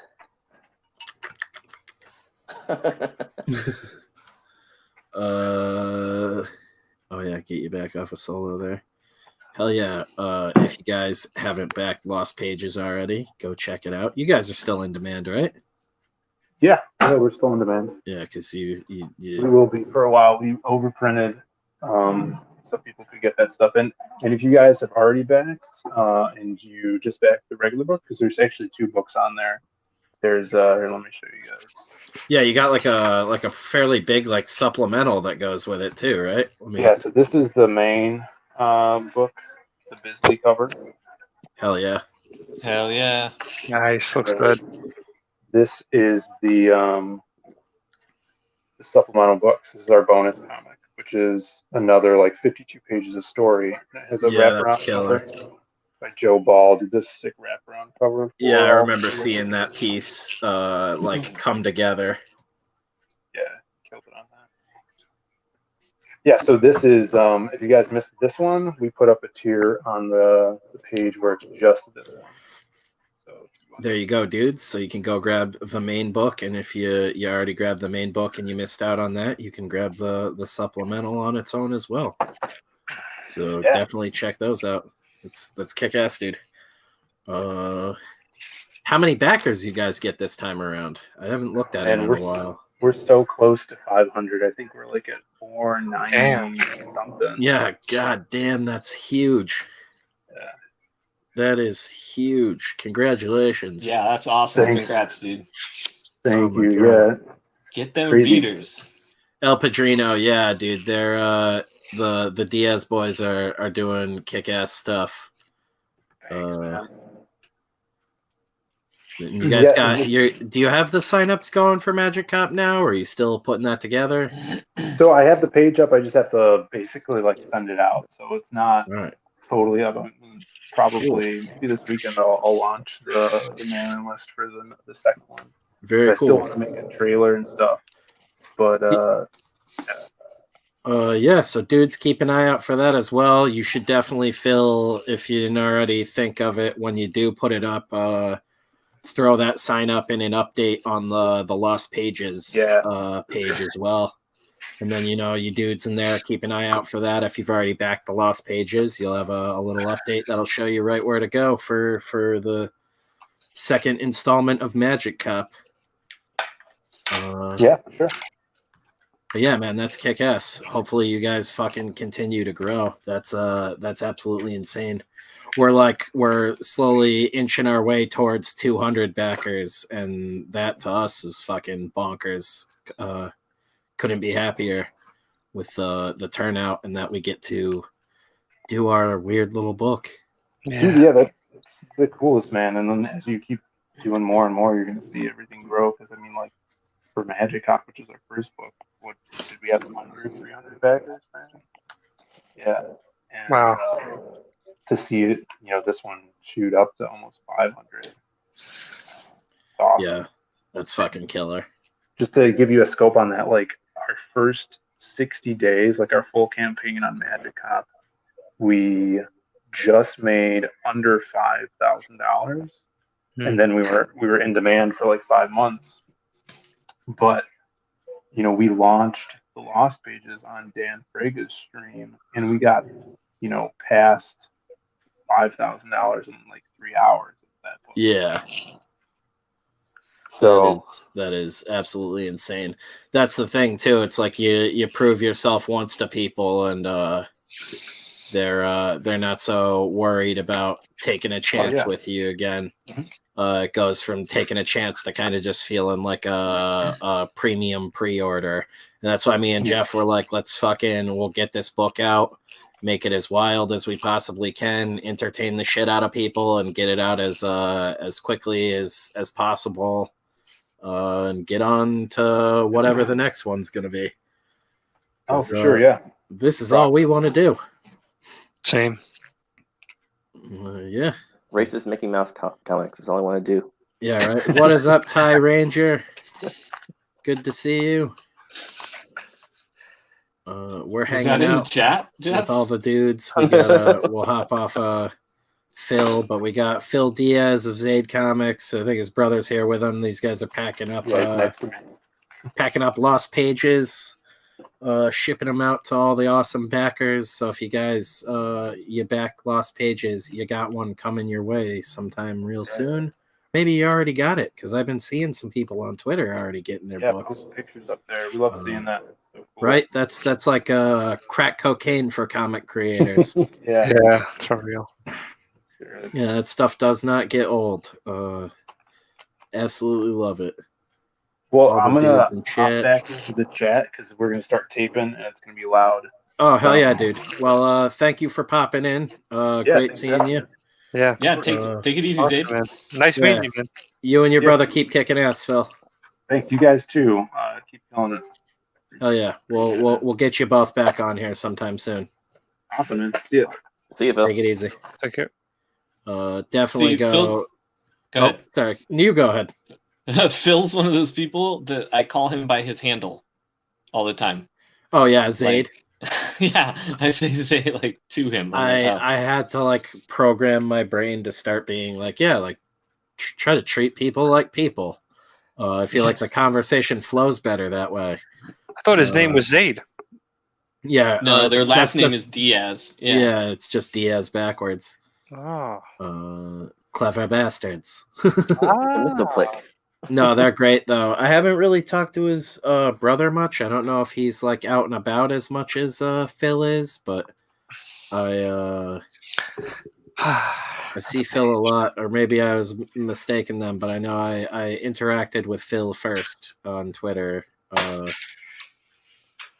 But they're both great dudes making quality work, and they're old school Frega dudes. They've been down on that channel for a while.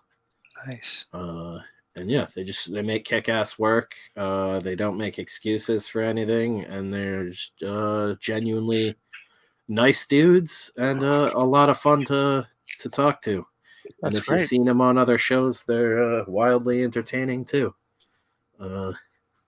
Phil doesn't take himself too seriously, which is always refreshing to see. Very cool. Yeah, Lost Pages looks great. I'll be dropping that and Wirehead again in the chat.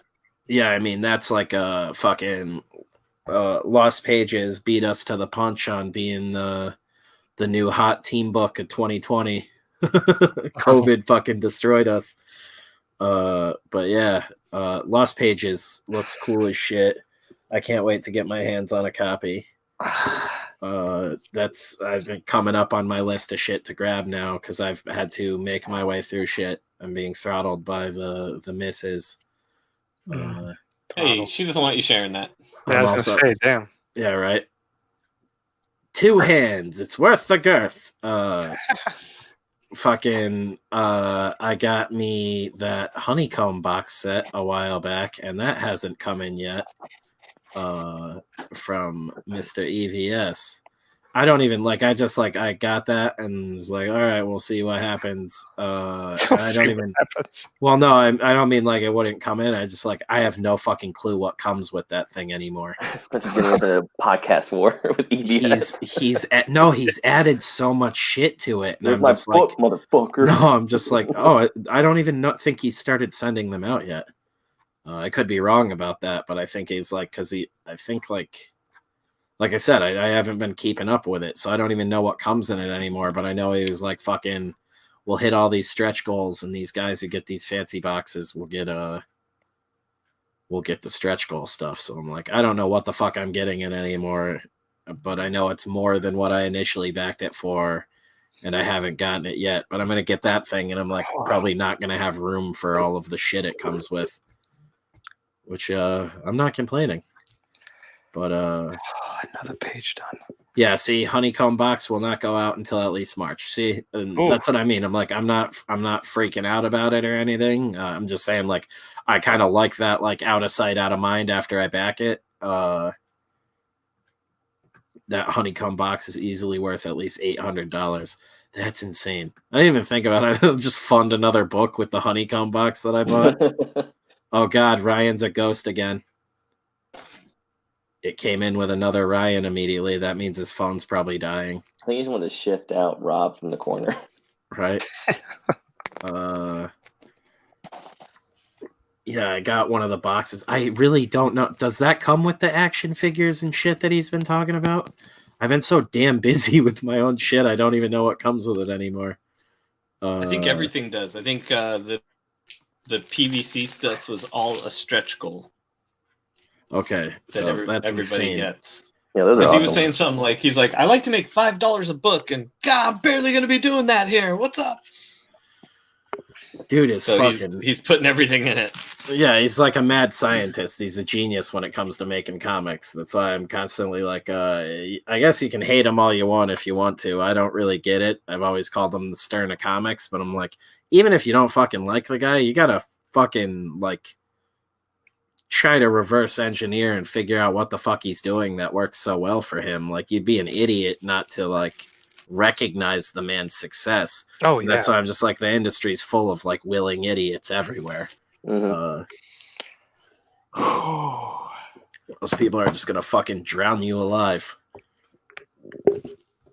I got 3 original Cyberfrog Blood Honey, and 2 of them sold for $80 each to fund other CG indie books. That's shit. Wow. That's the jam, man. That's really smart. I didn't even think about it like that. But that thing comes with like a bunch of variants and shit. I'm so crazy too. I normally like read a book and then like give them away to friends and shit. You're so crazy. Yeah. I'm crazy like that. That's Ryan's new voice. Huh? You're just basically giving away firewood, huh? Huh? Already had a following on YouTube before he did Cyberfrog. Well, I mean, technically, no. He did Cyberfrog in the 90s. But he brought it back around. And yeah, that's the thing. That's what I mean, though, is the dude just gets how to entertain people. I don't know him personally. This isn't a sponsored ad for Ethan Van Sciver. Yeah, but that's a full-time job what he does, man. I mean, you gotta be on. It's a full-time job, and people don't get that. It's like like it wouldn't surprise me if he was like, oh yeah, before I got into comics I got like a broadcasting degree or something, because he just seems so comfortable in it's a show though, like you got to perform, like, and that's what I mean though, is he knows that, and he's comfortable in the role, and when he's on, he's fucking on, like he's entertaining at all times, and that's not a simple feat by any means, and I think that's a big part, that's a big component people are missing, and I guess not understanding when they're like, why the fuck does this guy do so good and I'm not doing as good? And it's like, because this guy just understands pure entertainment for entertainment's sake. He's a showman. Yeah, he's not here. He's not here to question your ideals or anything. He's just here to fucking entertain you. It's a lot of work. Give me your time, and I will make it worth your while. Yeah, and that's as simple as it gets. And fucking dude's making what, like 48-page comics and cashing $1 million checks. Fucking good for him. I wish all comics could do that. I wish I could do that right now, please. Yeah. It'd be like fucking, we would never have anything to fight about. We'd all be like fucking riding Teslas like fucking roller skates.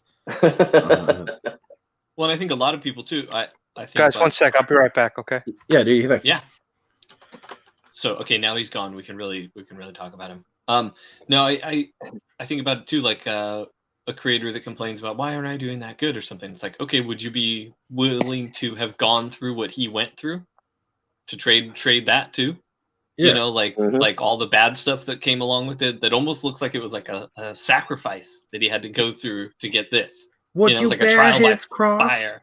Yeah. So and I think a lot of people would be like, you know what? Actually, no, I don't want to deal with that. And I don't mean that to discredit their character at all, because that's a lot to take on. Yeah. You know. Would his girth be your worth? Yeah. Yeah. That's the wizard's rhyme if you want to accept the deal. Right? I'm gonna be real with you. I don't know what the fuck this guy's talking about. You want success, but is it worth the girth? Jobu got it.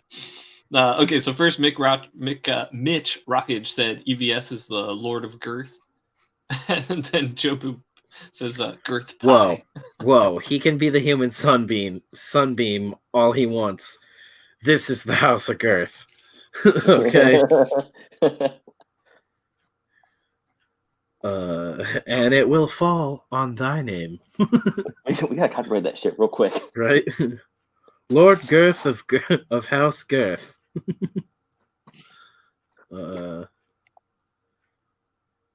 Claimed. We should all have titles of girth, like the Baron of Girth, the Duke of Girth. Yeah, I'm just the girthiest. And it's not a lie because I'm thick. Grand Moff Girth. Yeah, I like something like the Archbishop of Girth. Like the long title. I bet you there's like a Girth, Texas or something. And it's not funny to them at all. And they're all girthy. Yeah. They're a thick, robust people. I don't get the joke. I don't like it. So I smacked her with it and I said, was it worth the girth? I can't do it. Gamescape wanted a Sean Connery. And I went for it cold and it came out Irish. No, he wanted Sean Connery, his neighbor. So yeah, it's got more of a whisper to it. I see. That's just Sean Connery from Philadelphia. Yeah. He's like, hey, yo. What's the girth, hey? Yeah, he's more like whispery. It's a girthy hoagie. Yeah, because it is just in quotes, just worth the girth. So it's just like he's driving by. He's like, yo, worth the girth. Archbishop of Arthur. Girthy. Girtherberry. Get it out. You got it. It's caught in your throat. Get it out. Can't stop laughing. The hunt for Girth October. Holy shit. It's the hunt for Girth October. Did somebody say girth?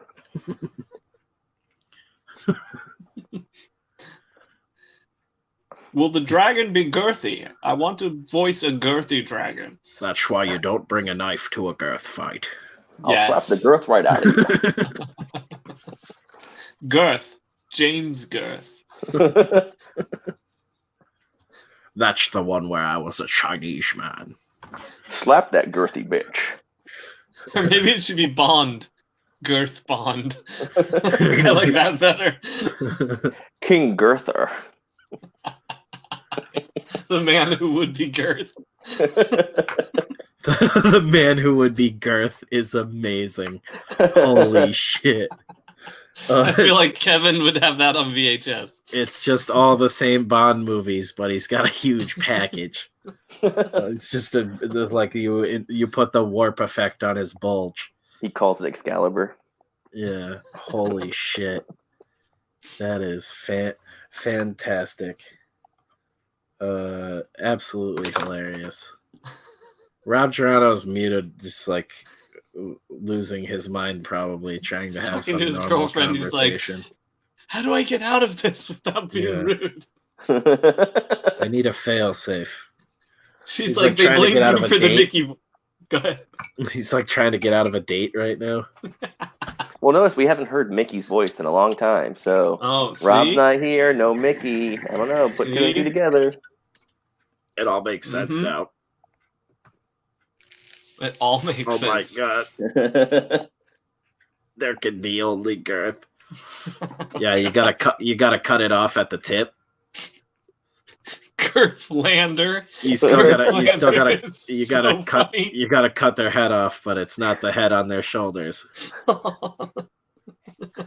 It's just dudes trying to rip the crotch of their jeans and cut the tip of their dicks off.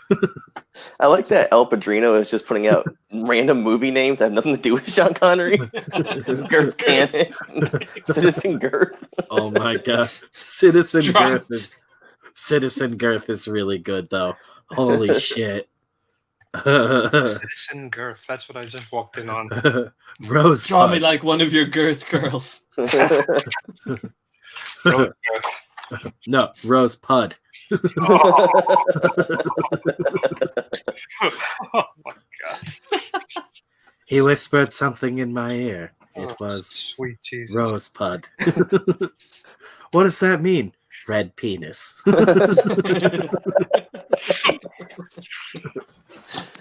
Welcome back, Rob Geronimo, to the show. Yeah, wow. Ripe moment. Every time. I thought you said a ripe moment. I did. No.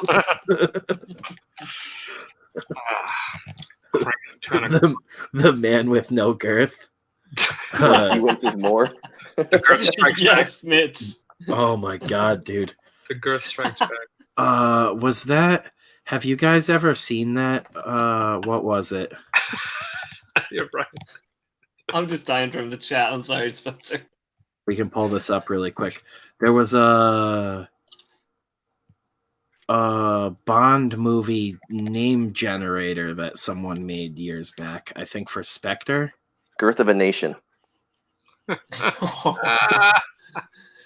Now you're talking to like inspirational films for me. Dude, Girth of a Nation is wild. Oh, thank you. Oh my god. Oh, thank you. Oh man. That's a showstopper, and I don't mean we should stop the show, but I mean someone else is going to. Hey, Rob's back. I am. Yeah, Rob, we're trying to figure out how you do the Mickey voice and your voice at the same time. It's incredible.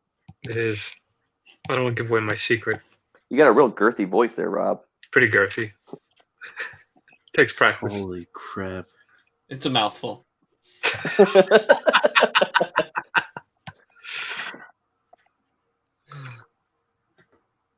Sweet Lord. So our level of humor is reminding Ty Ranger of a junior high joke for some reason. I don't know why, but I'm trying to pull up Bond movie names. Yeah, Dr. Girth. Girthball. From Russia with Girth. Girth Finger.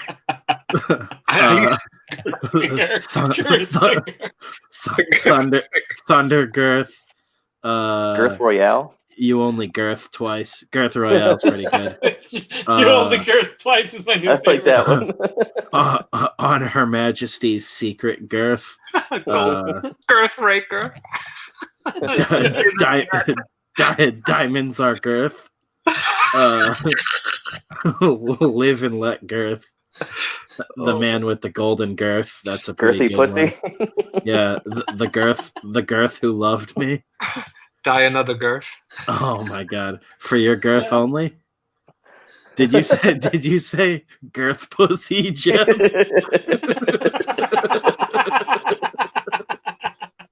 Because that's absolutely wild. Oh my god. The Living Daylights is the only one that's not really that funny. License to Girth is pretty rad, though. Living Girth is pretty good. The Living Girth. The Living Girth Lights. Horror movie. Pennywise opened his eyes, and I stared into the girth lights. There you go. Into the girth. Geoff said golden girth. That was pretty good. But girth eye is also great. Thank you for being a girth. Oh no. Okay, so wait. Dude, girth never dies. That's what I said before. That's amazing. I didn't hear that. So Padrino's off on his own. So he's got the girth with the dragon tattoo. Then he's got Girth Bill. Then he just delivered my favorite, Schindler's Girth.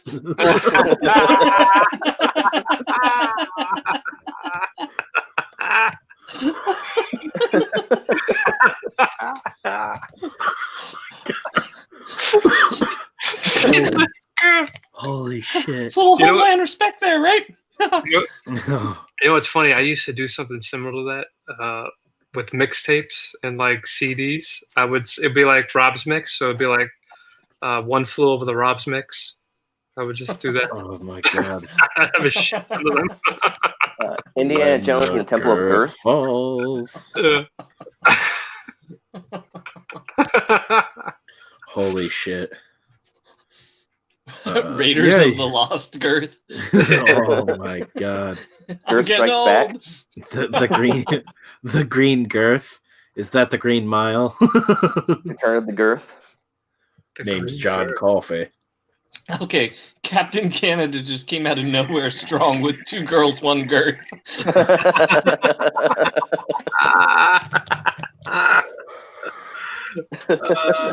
Welcome and thank you for that gift, Captain Canada. Oh man. Guys, make sure you are subscribed to the channel if you aren't already. We are hussing it up. We're doing this more and more recently, streaming every day, and it's a lot of this all the time. So if you dig it, hit that subscribe and that bell. Girth Razor, Jesus Christ. Girth Razor. I have such inches to show you. Mitch has another gold one too. Brave Girth. Girth Master. No, boy, it's not about the length. It's about the width around. Wish broader. Think girthier. Fellowship of the Girth, you could do. The Return of the Girth. The trailer for all these starts off with Girth. Girth is plural and singular. Oh my god. The battle for Middle Girth. The desolation of Girth. Oh my god. The battle of the 5 Girth. The Hobbit would just be the Girth, I guess. Holy shit. Wow. Oh, that is low hanging fruit, but it fucking keeps providing. That low hanging fruit will feed the whole village. Shit. God damn. Yeah, Fellowship of the Girth is the lesser known Girthrillion. Oh my god. Back to the Girth. Back to the Girth Part 2. Back to the Girth Part 3. Infinity Girth is really gross. Oh god. Oh god. So you have to keep the live chat for this with the video playback. Yeah. Oh yeah, I'm gonna need to. How do I set that? Oh god. That way they're all in as much trouble as we are. Girthler's List, another spin on the Schindler's List. Jesus. Well, that's the one that's the gift that keeps on giving. The Schindler's Girth was wild though. It was like, what was he doing? Smuggling Jews out, but you had to look at his dick first. Journey to the center of the Girth. Oh fuck. The urethra. Oh god, it hurts. Adam Warlock, Girth Area, Girth Schindler's Girth, homie. You got the name wrong. Dude, it's like new people are showing up in the chat with like an awesome joke, like they were handed it in line or something. Yeah, like hop in the chat and say this. And Adam Warlock pops in with that. You're like, what the hell? Girth carry, Girth Ross. So funny. The dark girth rises. Holy shit! Mountains of girth. Brokeback girth.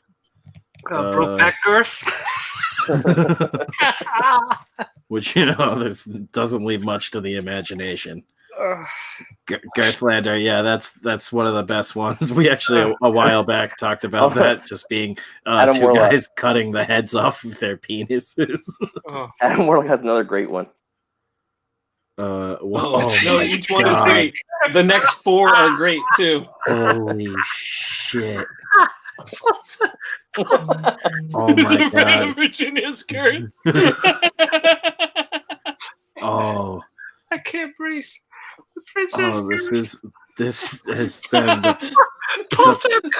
the perfect derailment of this night. Poltergeist. Yeah, I'm telling you, just go from one to the next. Dark girth rises. I can barely read them. Never-ending girthy. Yeah. These hands, these giant hands. Yeah, the Gilbert girth was fucking crazy. Gilbert girth is right on brand too. Gilbert, what's wrong with your girth? Oh, Gilbert, mama so girthy. Make them stop. I can't. I'm gonna die. Holy shit. A girth too far. A girth alone.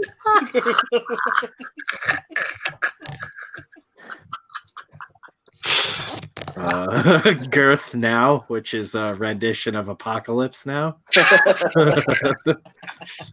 Girth Fest. A soldier travels down a river to see a crazy sergeant's thick dong. Girth Vader. Girth 2, just abbreviated. No country for old girth.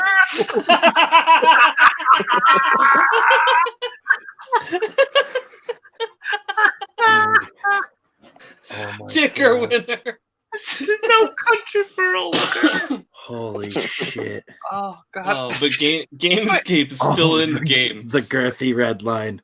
Oh my god. Oh, Kevin, that's right. Dude, welcome, Kevin.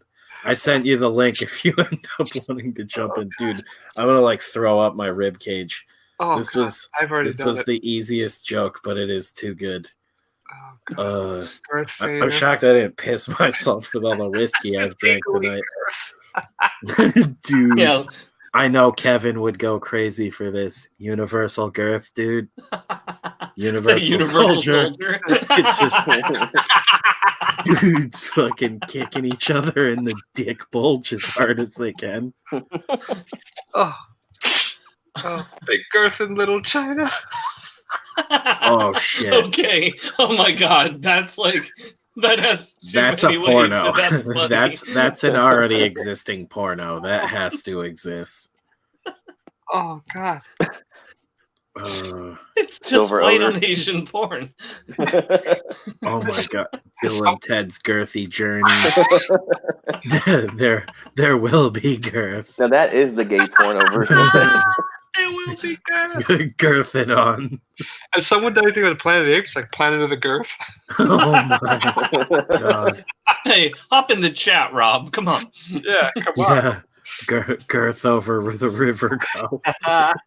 The panelists and the hosts are not supposed to provide the entertainment here. We rely fully on the live chat. Oh my god, dude. I've completely tapped out.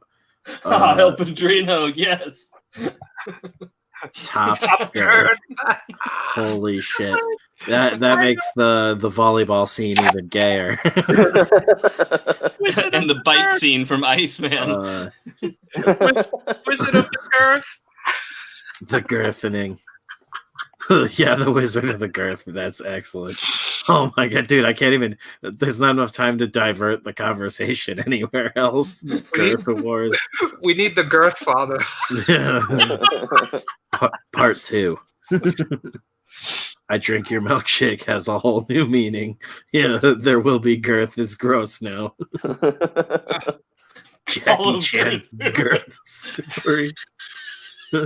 Sorry, I'll stop reading ahead. The Italian girth. Beyond Thunder Girth. Oh my god. Rob's dying. Girth. Yeah. We're killing Rob. Girth Thunder. Beyond Thunder Girth and Beyond the Girth Rainbow. Girth Pool. Oh my god, I thought for a second this was Girth Proof, like the fucking Tarantino movie. That's even better. Girth proof. Girth and chicken. Rumble in the Girth. Sudden Girth. Damn it, Kevin. That's another one with so many great angles. That is insane. Oh my god, what was that? That was my sudden Girth. Dude, Kevin, I need you to draw.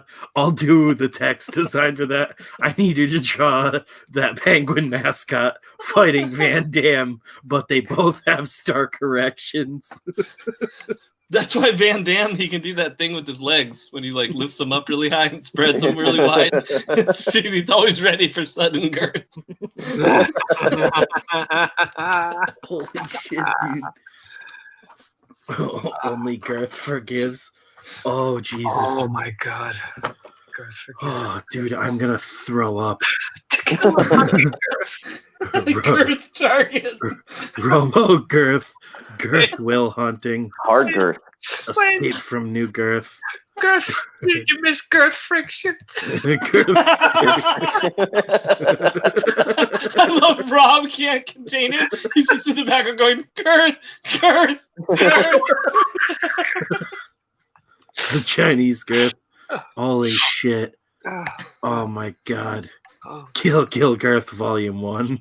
Girth Friction is just a great slip. I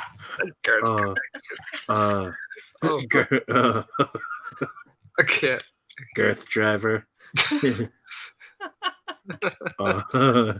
Battlefield Girth. It would be hard, Girth. The never-ending Girth is another good one. The world according to Girth. The Girth Connection. New Girth City. Good Girth. Did anyone say Girth Face? No, not yet. Like Scarface? Yeah, I don't think so. Oh god. A Midsummer Night's Girth. Girths on a plane. Girths on a plane. Or the other, Snakes on a Girth. Who let these motherfucking girths on this motherfucking plane? Dude. Battlefield Girth. Battlefield Girth killed. Girth in the... Oh, Travolta would love that one. Invasion of the Girth Snatchers. Holy shit, dude. Girthy and Juliet. Man, do you open your hole at me? Yes, I do open my hole at you. Mad Girthy Road. Holy shit. Dead. He dead. Ender's Girth. He's officially dead. Yeah, the invasion of the Girth Snatchers. Kevin got right before you. Girth Mageddon, Jesus. Girth off. Girth off.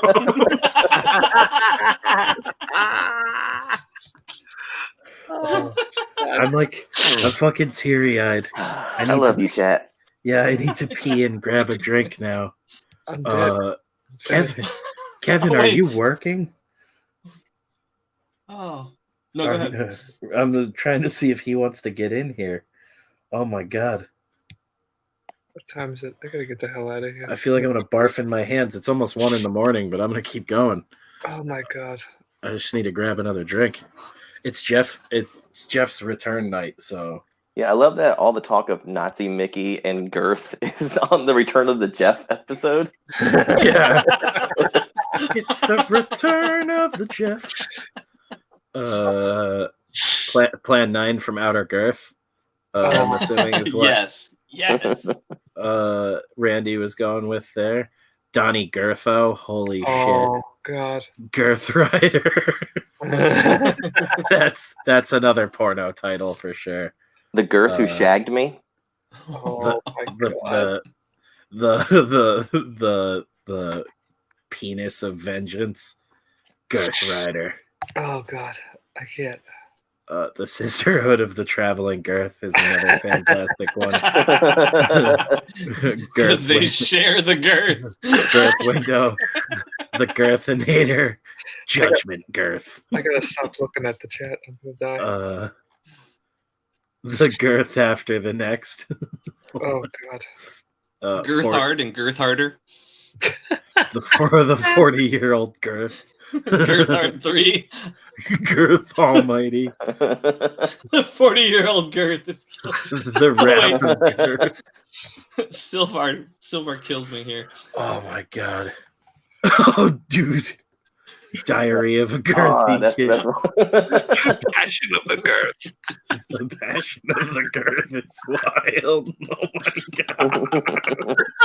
God. Hung ass Jesus. Passion of the Girth. Oh, all right. Nailed to the cross, but he's still hung dong. It's the Passion of the Girth. Oh my God, dude. This is the most brutal comedic assault I've seen from a chat where there's no actual prize. Because everyone's just like, I've got it! Dude, oh, 28 Girths later. Girthbusters! Yes. Shout out to my wife with that one. Again! Who's that? Doc Ray's your girl? Texted it to me. Oh. Rob's dying from Girthbusters. Oh God. Who are you gonna girth? When there's something girthy in the neighborhood. Who are you gonna girth?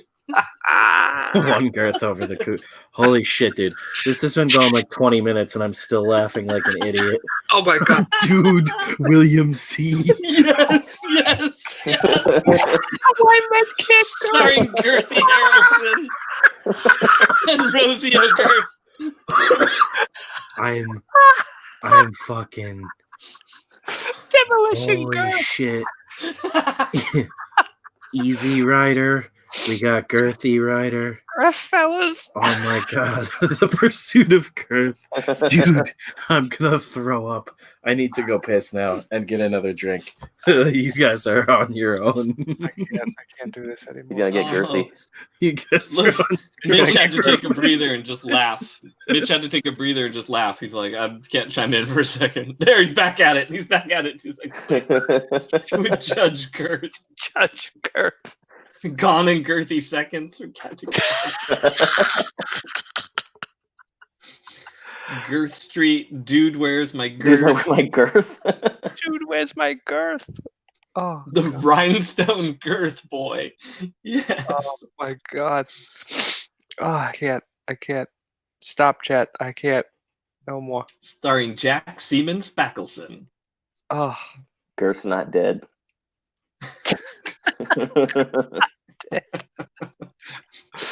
The Girth sense. That should be one. Oh, the Girth sense. Yeah, I like that. Oh God, I can't. I gotta get out Clash of the Girth Titans. Soonan's just dropping the word girth in the middle now. He's not even replacing words. It's just Star Wars girth. In space, no one can see you, Girth. Can see your girth. I'm surprised no one's just done like girth, like Jaws. Just one word, just girth. Clash of the Girth Titans. Oh God. Excuse me. Nightmare on Grove Street. Spencer just wanted to chime in the chat. The Dayton Girth stood still. Oh God. And El Padrino, again, just adding girth to a movie that already exists. Signs of girth.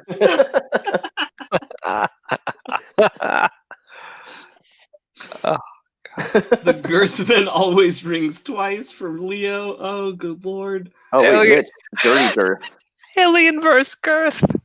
Dirty Girth. I missed that, Mitch. That's hilarious. Oh God, I can't. This is ridiculous. I'm dying. Oh, there you go, Rob. There's the planet of the girth. Oh, finally. There you go. Girth Angel. Girth Angel. Girth Angel. I thought it was Would you be mine? I thought it was from the show. I want to put it in your behind. Oh, God. Oh. That's it. I had enough. Yeah. The Girth, a Cinderella story. Close Encounters of the Girth kind. No, it doesn't. Yes, it does. Near. I can't look at it now. I can't. Do you girth when you pee? Oh no, Leo, you're killing me here. Girthzilla versus Mecha Girthzilla.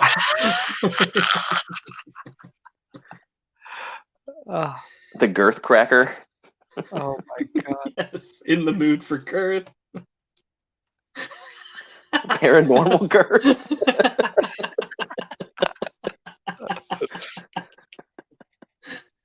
Taxi girth.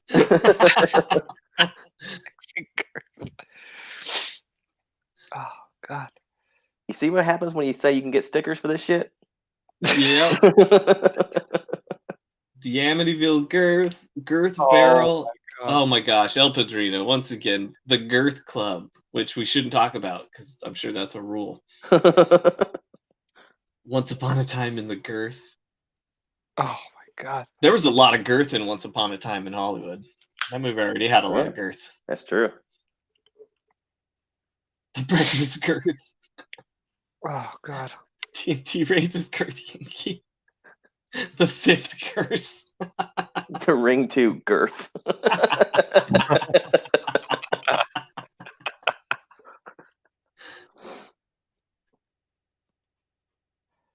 Here, you read a few, Geoff. Girth has fallen. Girth at Tiffany's. William C. Girth and Girth in Las Vegas.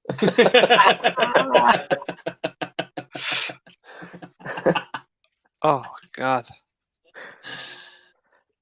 Silver Ogre. Girth Times at Ridgemont High. Oh, nice. God. Nice. That's a good one. Gamesgate, The Art of Girth. Thank you, Mr. President.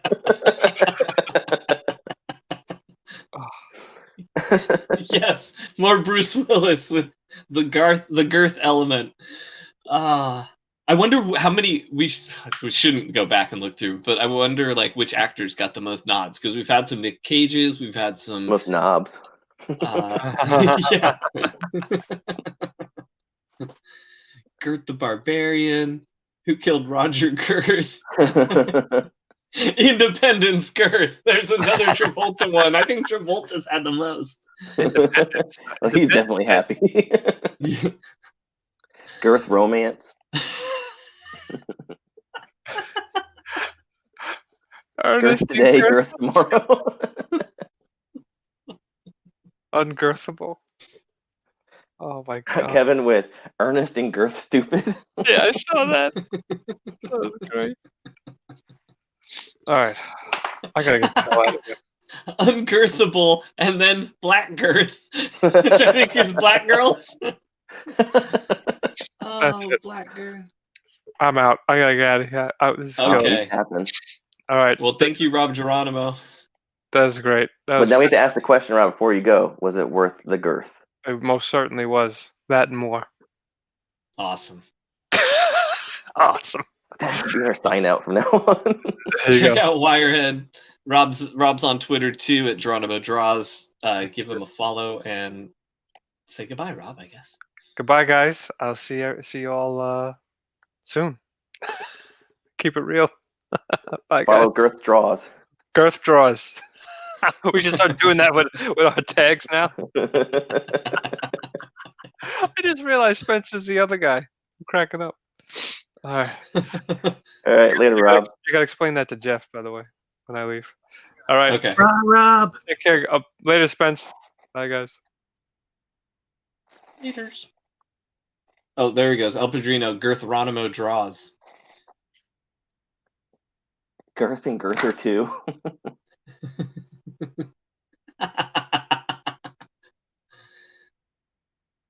Geoff Girthton. The mighty Girth. Girth free.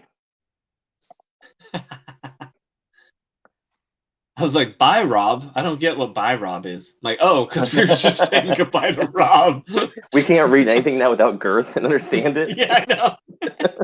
Our brains are just mush. Holy shit, dude. This has been one of the dumbest and funniest nights of this fucking channel. Gamescape's got it right. We are a broken people. That's his new project. Back it on Indiegogo. Oh my god, dude. I heard all over. We need to turn it around. Well, at least we got our sign out now. I think Silvar. I think we should end it with Silvar's. The Girth Reich? Oh god! Fucking Mickey Mouse ruined our show. Girth slot. Can't kill Girth. Oh my god. Girtharella. Oh Girtharella. City of Girth. City of Girth. Definitely Girth a gay porno. Girth of Rot. Girthception. Chariots of Girth. Get to 6 a.m. We're still going, and the chat's just Girth. The old Girths of Wrath.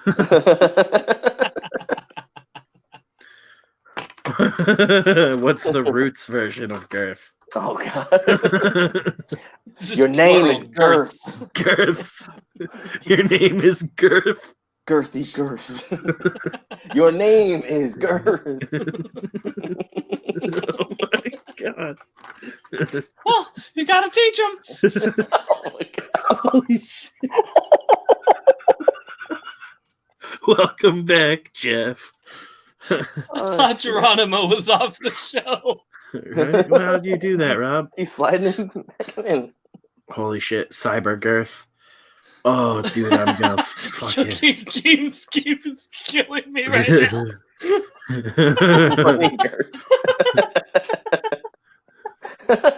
Not Good Morning Girth, but the spelling. Good Morning Girth, is that Good Morning Vietnam? Good Morning Girth. Oh. What's the girthiest man you've ever seen? Oh my god, dude. Oh yeah, we should start instead of doing press F in the chat, we should press G. Girth's World. Yeah, show us your girth. The Devil's Girth. House of 1,000 Girths. Oh. Girth of 1,000 Corpses. So we need to make a tour shirt, but instead of destinations on the back, it's just all of these. Or the final chapter. The front it says, "Is it worth the Girth?" The final chapter to the Rob Zombie trilogy, 3 from Girth. Texas Girth Massacre. Dude. Girth Face. I need all these illustrated. Texas Girth Massacre just makes me think of fucking Leatherface chainsawing dicks. Well, he kind of already did. Oh, from Girth till dawn. Holy shit. Girth, man. Oh, little Girth. Oh my god. Little Girth. Little Girth. Eternal Girth of the spotless mind. Fistful of Girth. Here's a good one, Captain Canada. Oh my god. 2 Girths for Sister Sarah. True Girth. The good, the bad, and the Girth. The Girth Bunch. Little Girth of Horrors. Oh my god, dude. The outlaw Girthy Whales. True Girth is just I have ultimate power. Tango and Girth. Girth and Cash almost works better on that one. Oh, Little Miss Girth. Oh, El Padrino coming up next. A Man Called Girth. Oh my god. Girth versus the volcano. Oh man, volcano movies. Dante's Girth. That's the one with Pierce Brosnan, right? Yeah. Girth Nokia. Please lie to me.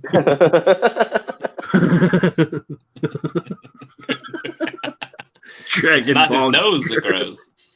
Dragon Ball. Teenage Mutant Ninja Girths. The Girth Father is so good. The man who sold the Girth. Girth Geddon. Oh, starring Girth Willis. Yeah, but if there's Girth Geddon, there'll be like that almost copy movie called like, was it Girth Impact or something? Get Girth. Oh yeah, Deep Impact. Deep Impact. Deep Girth. That doesn't even make sense. Deep Girth. Oh, dude, remember Ginger Snaps from earlier? Girth Snaps? I like Eyes Girth Shut. That makes no sense at all. It's great. Eyes Girth Shut. Yes, I love adding the ED, the girth. Holy shit. The devil. Shut. Did anybody do the Devil's Girth? I don't think so. I don't know, but Ryan's totally right. It is devolving just into Girth. Oh my god, yeah. Deep Gorth. And I love it. Kevin and now it's Gorth. Deep Gorth. Ginger Girths. Jay and Silent Girth. Dude. Girth Jam. Isn't that called docking or something? Oh my god. Thank you guys for where's the Rob? dumbest, I want to explain docking to Rob. the dumbest half hour of this show we've ever had. Oh, Silver Ogre is right. New channel name, Death Girth. Dude. Oh no. Oh my god. He just death cursed us with that. Girthless in Seattle. Yeah, he just killed all our boners with Death Girth. Holy shit, that'll be the second channel. Holy shit, A Tale of Two Girths. Driving Miss Girthy.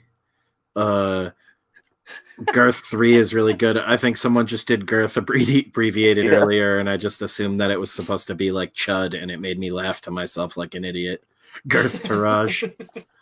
Girth Sport, aka Blood Girth. Gross.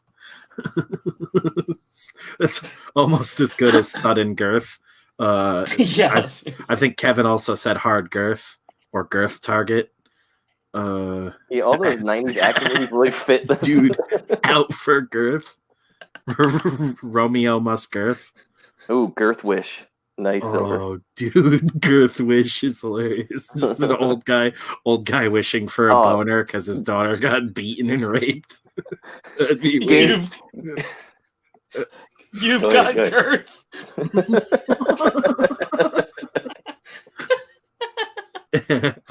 America Online, you've got Girth. Frankengirth. You should be proud. Frankengirth. It's girthy. Free Girthy. It's girthy. GI Earth.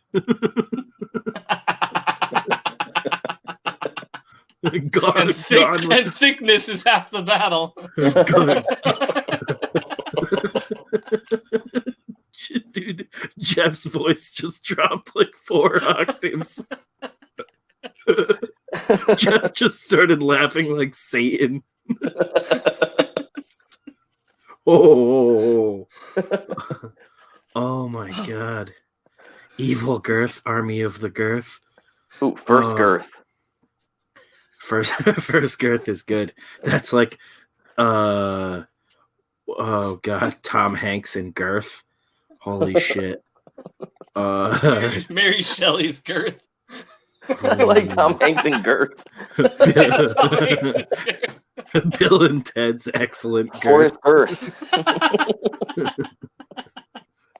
Five Brothers Girth edition. A Girth is born. A beautiful Girth. Holy Dawn shit. of the Girth. Oh my god, that fucking horrible Robin Williams movie about his wife killing herself. What girth may come. That's a slower approach than sudden girth. Aliens versus girth, or girth versus predator. Oh shit! Now we're on the names. Blazing girth. I was like, and eat pray girth, which girth is it's just the dude's version of that book. Girth Enos and Girth Brooks is really good. Oh my god! Oh, fucking El Padrino coming back. I love Girth. Oh my god! Oh god! I have a tear in my eye. That was perfect. Oh, girth pie. Girth girls are easy. Oh, gross. My sister's girth. Gross. Band of girths. Oh, my need for girth. I got a need for girth. Oh, my God. Oh, I was supposed to go 10 minutes ago. Yeah, right. Been excellent. Girth effect too. Holy shit! How about should we pick a winner?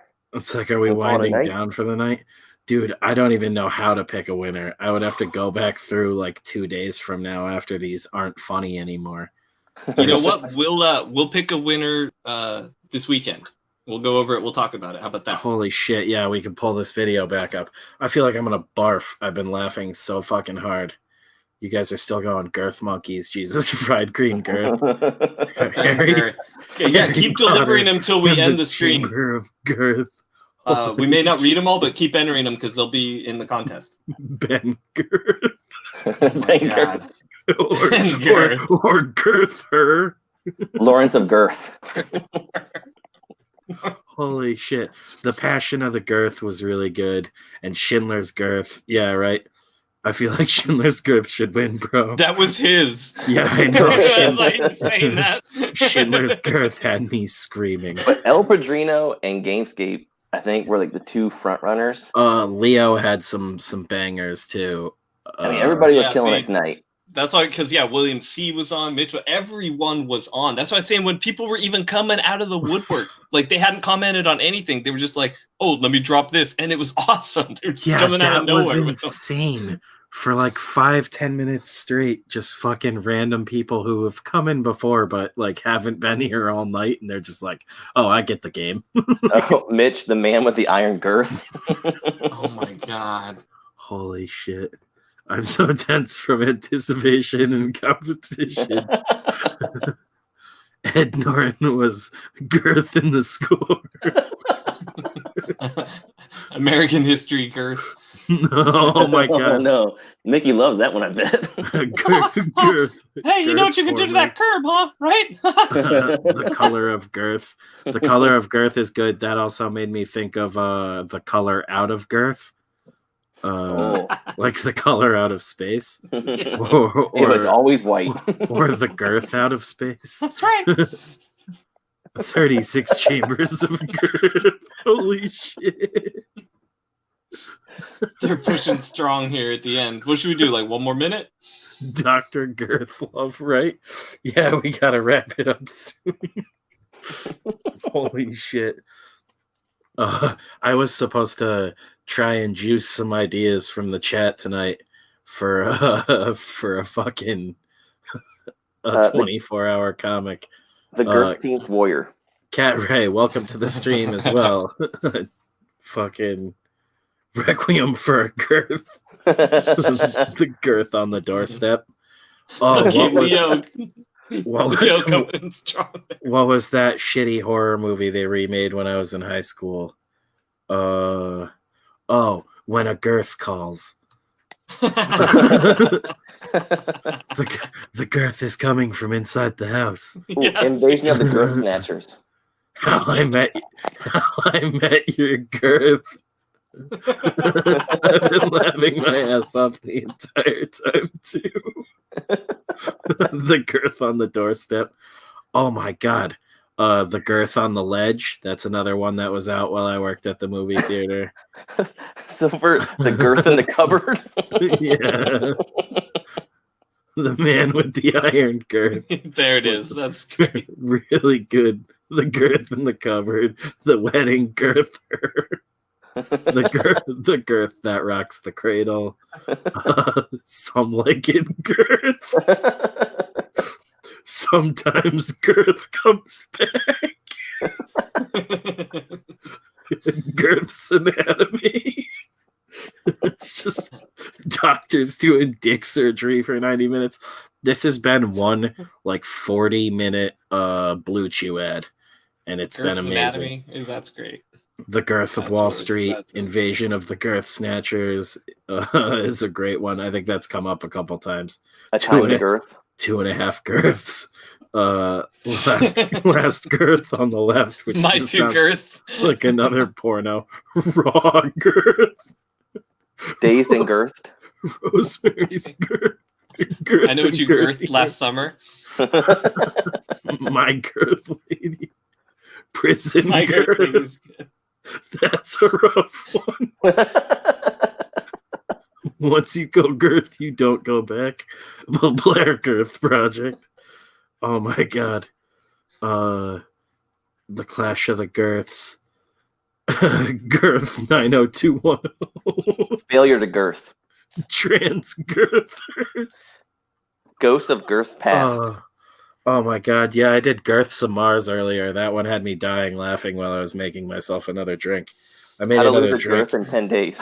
And I'm not, yeah, right. I'm just reading off Matthew McConaughey movies in a row. 40 days and 40 girths. Black girth down. All right, I say we do 10-second countdown or something. And call right, it. Yeah, we need to kill it. We're at 3:40 right now. That's perfect. Cool, girth Luke. We got another minute. This is it. 50 seconds. The big girth theory. Postcards from the girth. White men can't girth was thumbs up. Yeah, that one was another huge one. We're gonna look through this weekend and throw up again. 7 years of girth is strong at the end there. Oh man. Holy shit. Girth and Luke is really good. The girth Thanks, Kingsgate. Everybody loves girth. For 30 seconds. The girth has eyes. Oh my god. No, you girth ears. Remember me. 30 seconds. Girth Tracy. Fucking 20 seconds. Holy shit. Girth Island. The Girth Games. 15. A time to girth. 10 seconds. Girth Fiction. Which is what I think somebody said earlier what they meant when they said girth friction. 5, girth in order. All right. 4, 3, 2, 1. And that is it. We got Girth Fiction, Girth and Order, The Devil's Girth, Drop Dead Girth. Drop Dead Girth. Oh, a couple more came in. This is it. I'm cutting it off at Leo. Mocking Girth. 120 Days of Girth. Make Me Girth. 1,000 Days of Girth. Or 1,000 Shades of Girth. That's good. It's like 50 Shades of Girth. Or 50 Girths of Gray. Which I don't know why that's funny. But yeah, great show, guys. I gave you the best ones like half hour ago, homie. Yeah, we'll definitely be watching through those again. Yeah, Jobu said my stomach hurts. That was just great chat. You guys kick ass. Thank you so much for another awesome night. We're probably close to ripping right through fucking 900 hours now with all this craziness. So thank you so much, you guys.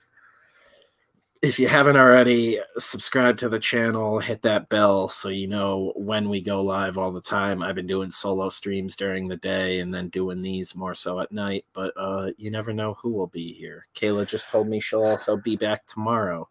So we will see. Can't resist the girth. Yeah, we'll have more details on the 24-hour comic soon. It says December on the little scroll bar. We might be pushing it back to January and just starting it in the new year as the first big thing for the new year. Wow, that was horribly worded. Oh, look who it is. Hi, Kevin. You finally show up as we're gonna wrap the show. Well, yeah, of course. You're gonna hang out now. We're gonna go for 3 more hours. No, I have to like go to bed soon, but that was great. I was really happy that everyone just immediately jumped on that bandwagon of making dumb jokes. So. That went for 43 minutes of dumb jokes. I don't think a horse has been beaten to death harder. I still think my Mishima Life in 4 Girths or Girth in 4 Chapters should have won, but whatever. Jesus Christ! I like that everybody's stumping now. Vote for Gameskate. We'll go. We'll go back through. Yeah, now everybody is just fucking lobbying. They're gonna turn on each other. Who'd you vote for? Go check out Hammerella, dudes. More divided. Hammerella, Wirehead, because Rob fucking put up with us all night. A live stream divided. Yeah, it's been a wild fucking night. We got very little done, but it felt so good. Kevin's new book, Gerfed. Fuck, he guessed the name? Yeah, thank you guys so much. It's been kick-ass. We are gonna go, but I will be back tomorrow. Jesus. Yeah, I'll be back sometime tomorrow. These guys are all obviously more than welcome to join me. We're gonna start yeah, right. We're gonna start figuring out more of the 24-hour comic. I know Ryan's got a jet. Kevin, do you want to elaborate a little bit more on your comic before we duck out for the night? So yeah, we talked you talked about it the other night. I walked out of work when you were still walking or talking about it the other day, and dude, I was stoked. You showed like a bunch of cool stuff for Hellseekers the other day, and I'm such a fucking dumbass, dude. I forgot that Cade came out. So get Cade first of all. I just ordered myself like 6 copies and just go and do that yourself because I told you not to because I have a bunch to send you. No, it's fine. I want as many as possible. So literally like I was like I wanted support and like we're do getting as much as I can. We're getting sketch covers of it too, I believe. Hell yeah. But no, either way, so 24-hour comic, if I were to elaborate, so it is based off of a 3 Inches of Blood song, 3 Inches of Girth. Yes, exactly. But no, I was just gonna go off of Deadly Sinners, and 3 Inches of Girth would rip you up. I've seen worse. You're getting banged with a beer can. Yeah. I've pushed out more than that. Yeah. Get ready for Kevin's fucking old career 2 inches of pain. Porn. Anyways, that's what they used to call me, the 2 inches of pain. This is somehow the grossest part of the show. So you are doing Deadly Sinner? The very end. Yeah, so I wanted to basically go off of that, and because I love that song. It's a good song. Of course. And it was a single of theirs, but I was just like, yeah, if I could just make like basically, because I was thinking about it more, about how Geoff, Ryan, what are you guys doing? I haven't talked about mine yet. Ryan is going freestyle. Okay, wait. So is this purely like this is a conscious choice? You're just like, fuck it, I don't want to talk about it because I'm gonna like all save it for that day, or is it because you're like, I actually haven't thought of anything? No, I'm still debating just my approach because I don't mind. I'm not scared to shoot from the hip that day, but I might have a short story in the back of my head that I've never done that I might want to apply to that. So I'm not quite sure yet. Okay. So it's not no mystery, no enigma. I really am not. And again, I didn't mean to be like you're scared to do any of this shit. I figure you guys got this fucking shit on lock, but for the most part, like, I don't know. Geoff? Jobu's another 3 inches of blood fan. Yeah, so mine was just like, I had this idea a long time ago that I thought would be kind of cool to develop the story, for this project. It actually kind of works out. But basically, it's about this knight from the Dark Ages who was tasked with taking out demons, and he's kind of been cursed, even though it's a blessing to do this for like the church, he basically can't die. And so it takes place in the modern day when he's been doing this for centuries. And it's kind of in this cool, like, cyberpunky kind of city inspired by like Wicked City and Demon City Shinjuku and all that kind of stuff. Oh, dude, hell yeah. Yeah, Jeff's doing a demon porno, but he keeps trying to dress it up like it's something else.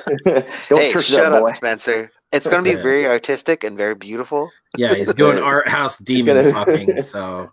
No. More so focus on the art. Fuck the whatever it also does. No, that's cool, though.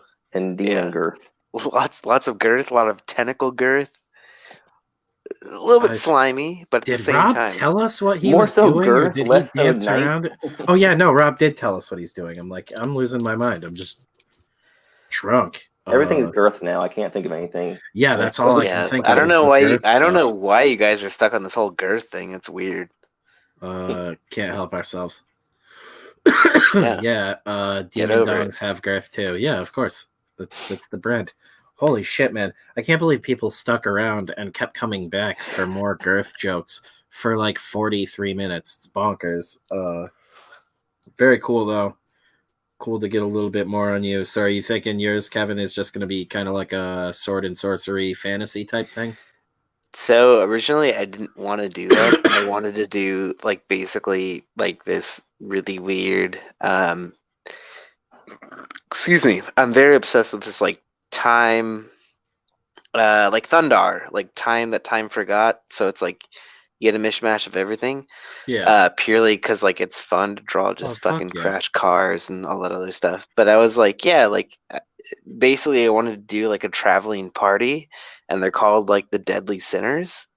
But I wanted to do like quotes from that song where it's like enemies of metal, like your death is our reward, and a guy just stabbing a guy in the throat and be like, why?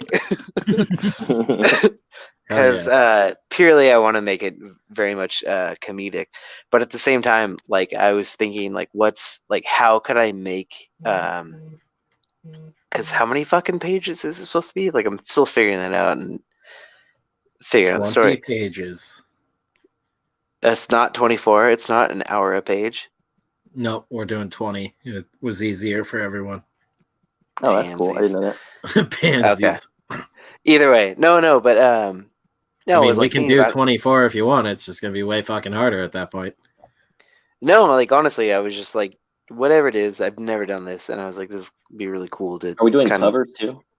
Yeah, I think that would be 20 in a cover. I think is more reasonable than anything else. That makes more sense within 24 hours. Yeah, because it gives you a little bit more time. I just assumed I didn't really mention that, but I assumed everybody would want to do a cover. Well, yeah, because like you're saying the other night, if you print wanted little to, ash cans for you guys if you want them. Yeah, that'd be cool, man.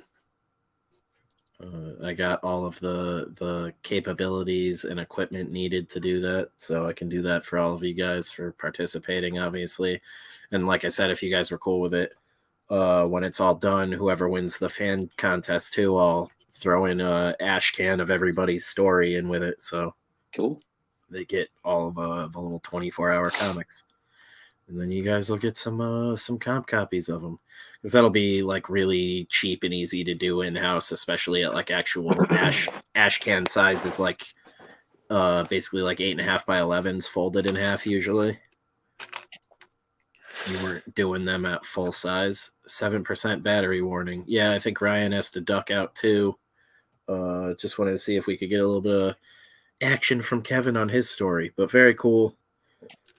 Okay, yeah, so basically I was thinking if I could do like a bullshit fucking like quest in like a video game, and I was like, yeah, what's like the most what's the worst quest that everyone hates, everyone really dislikes?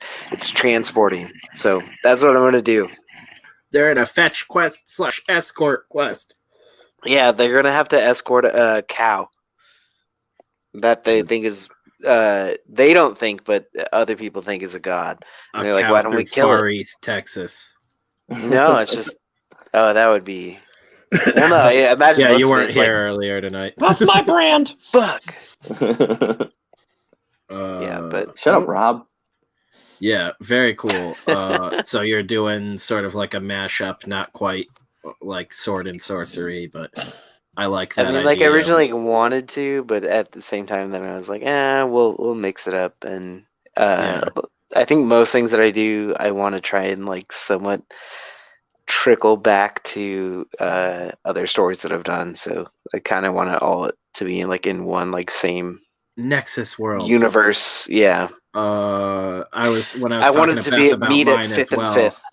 I kind of said that I was like, if I'm gonna do something like sword and sorcery fantasy for mine, I kind of like the idea of doing something where it's like so far in the future that we've like lapsed back to like almost like medieval times again. So there'd be like old architecture and shit, but I'm like, I don't want to be lining out a bunch of buildings and shit while I'm doing everything. So like doing ruins and stuff and keeping it messy will save me a shitload of time. Yeah. No, it's just shit that's like fun to draw. Like, I don't know. That's my biggest thing is I want to do something that I know I can get done in that time and I'll still like enjoy myself doing it.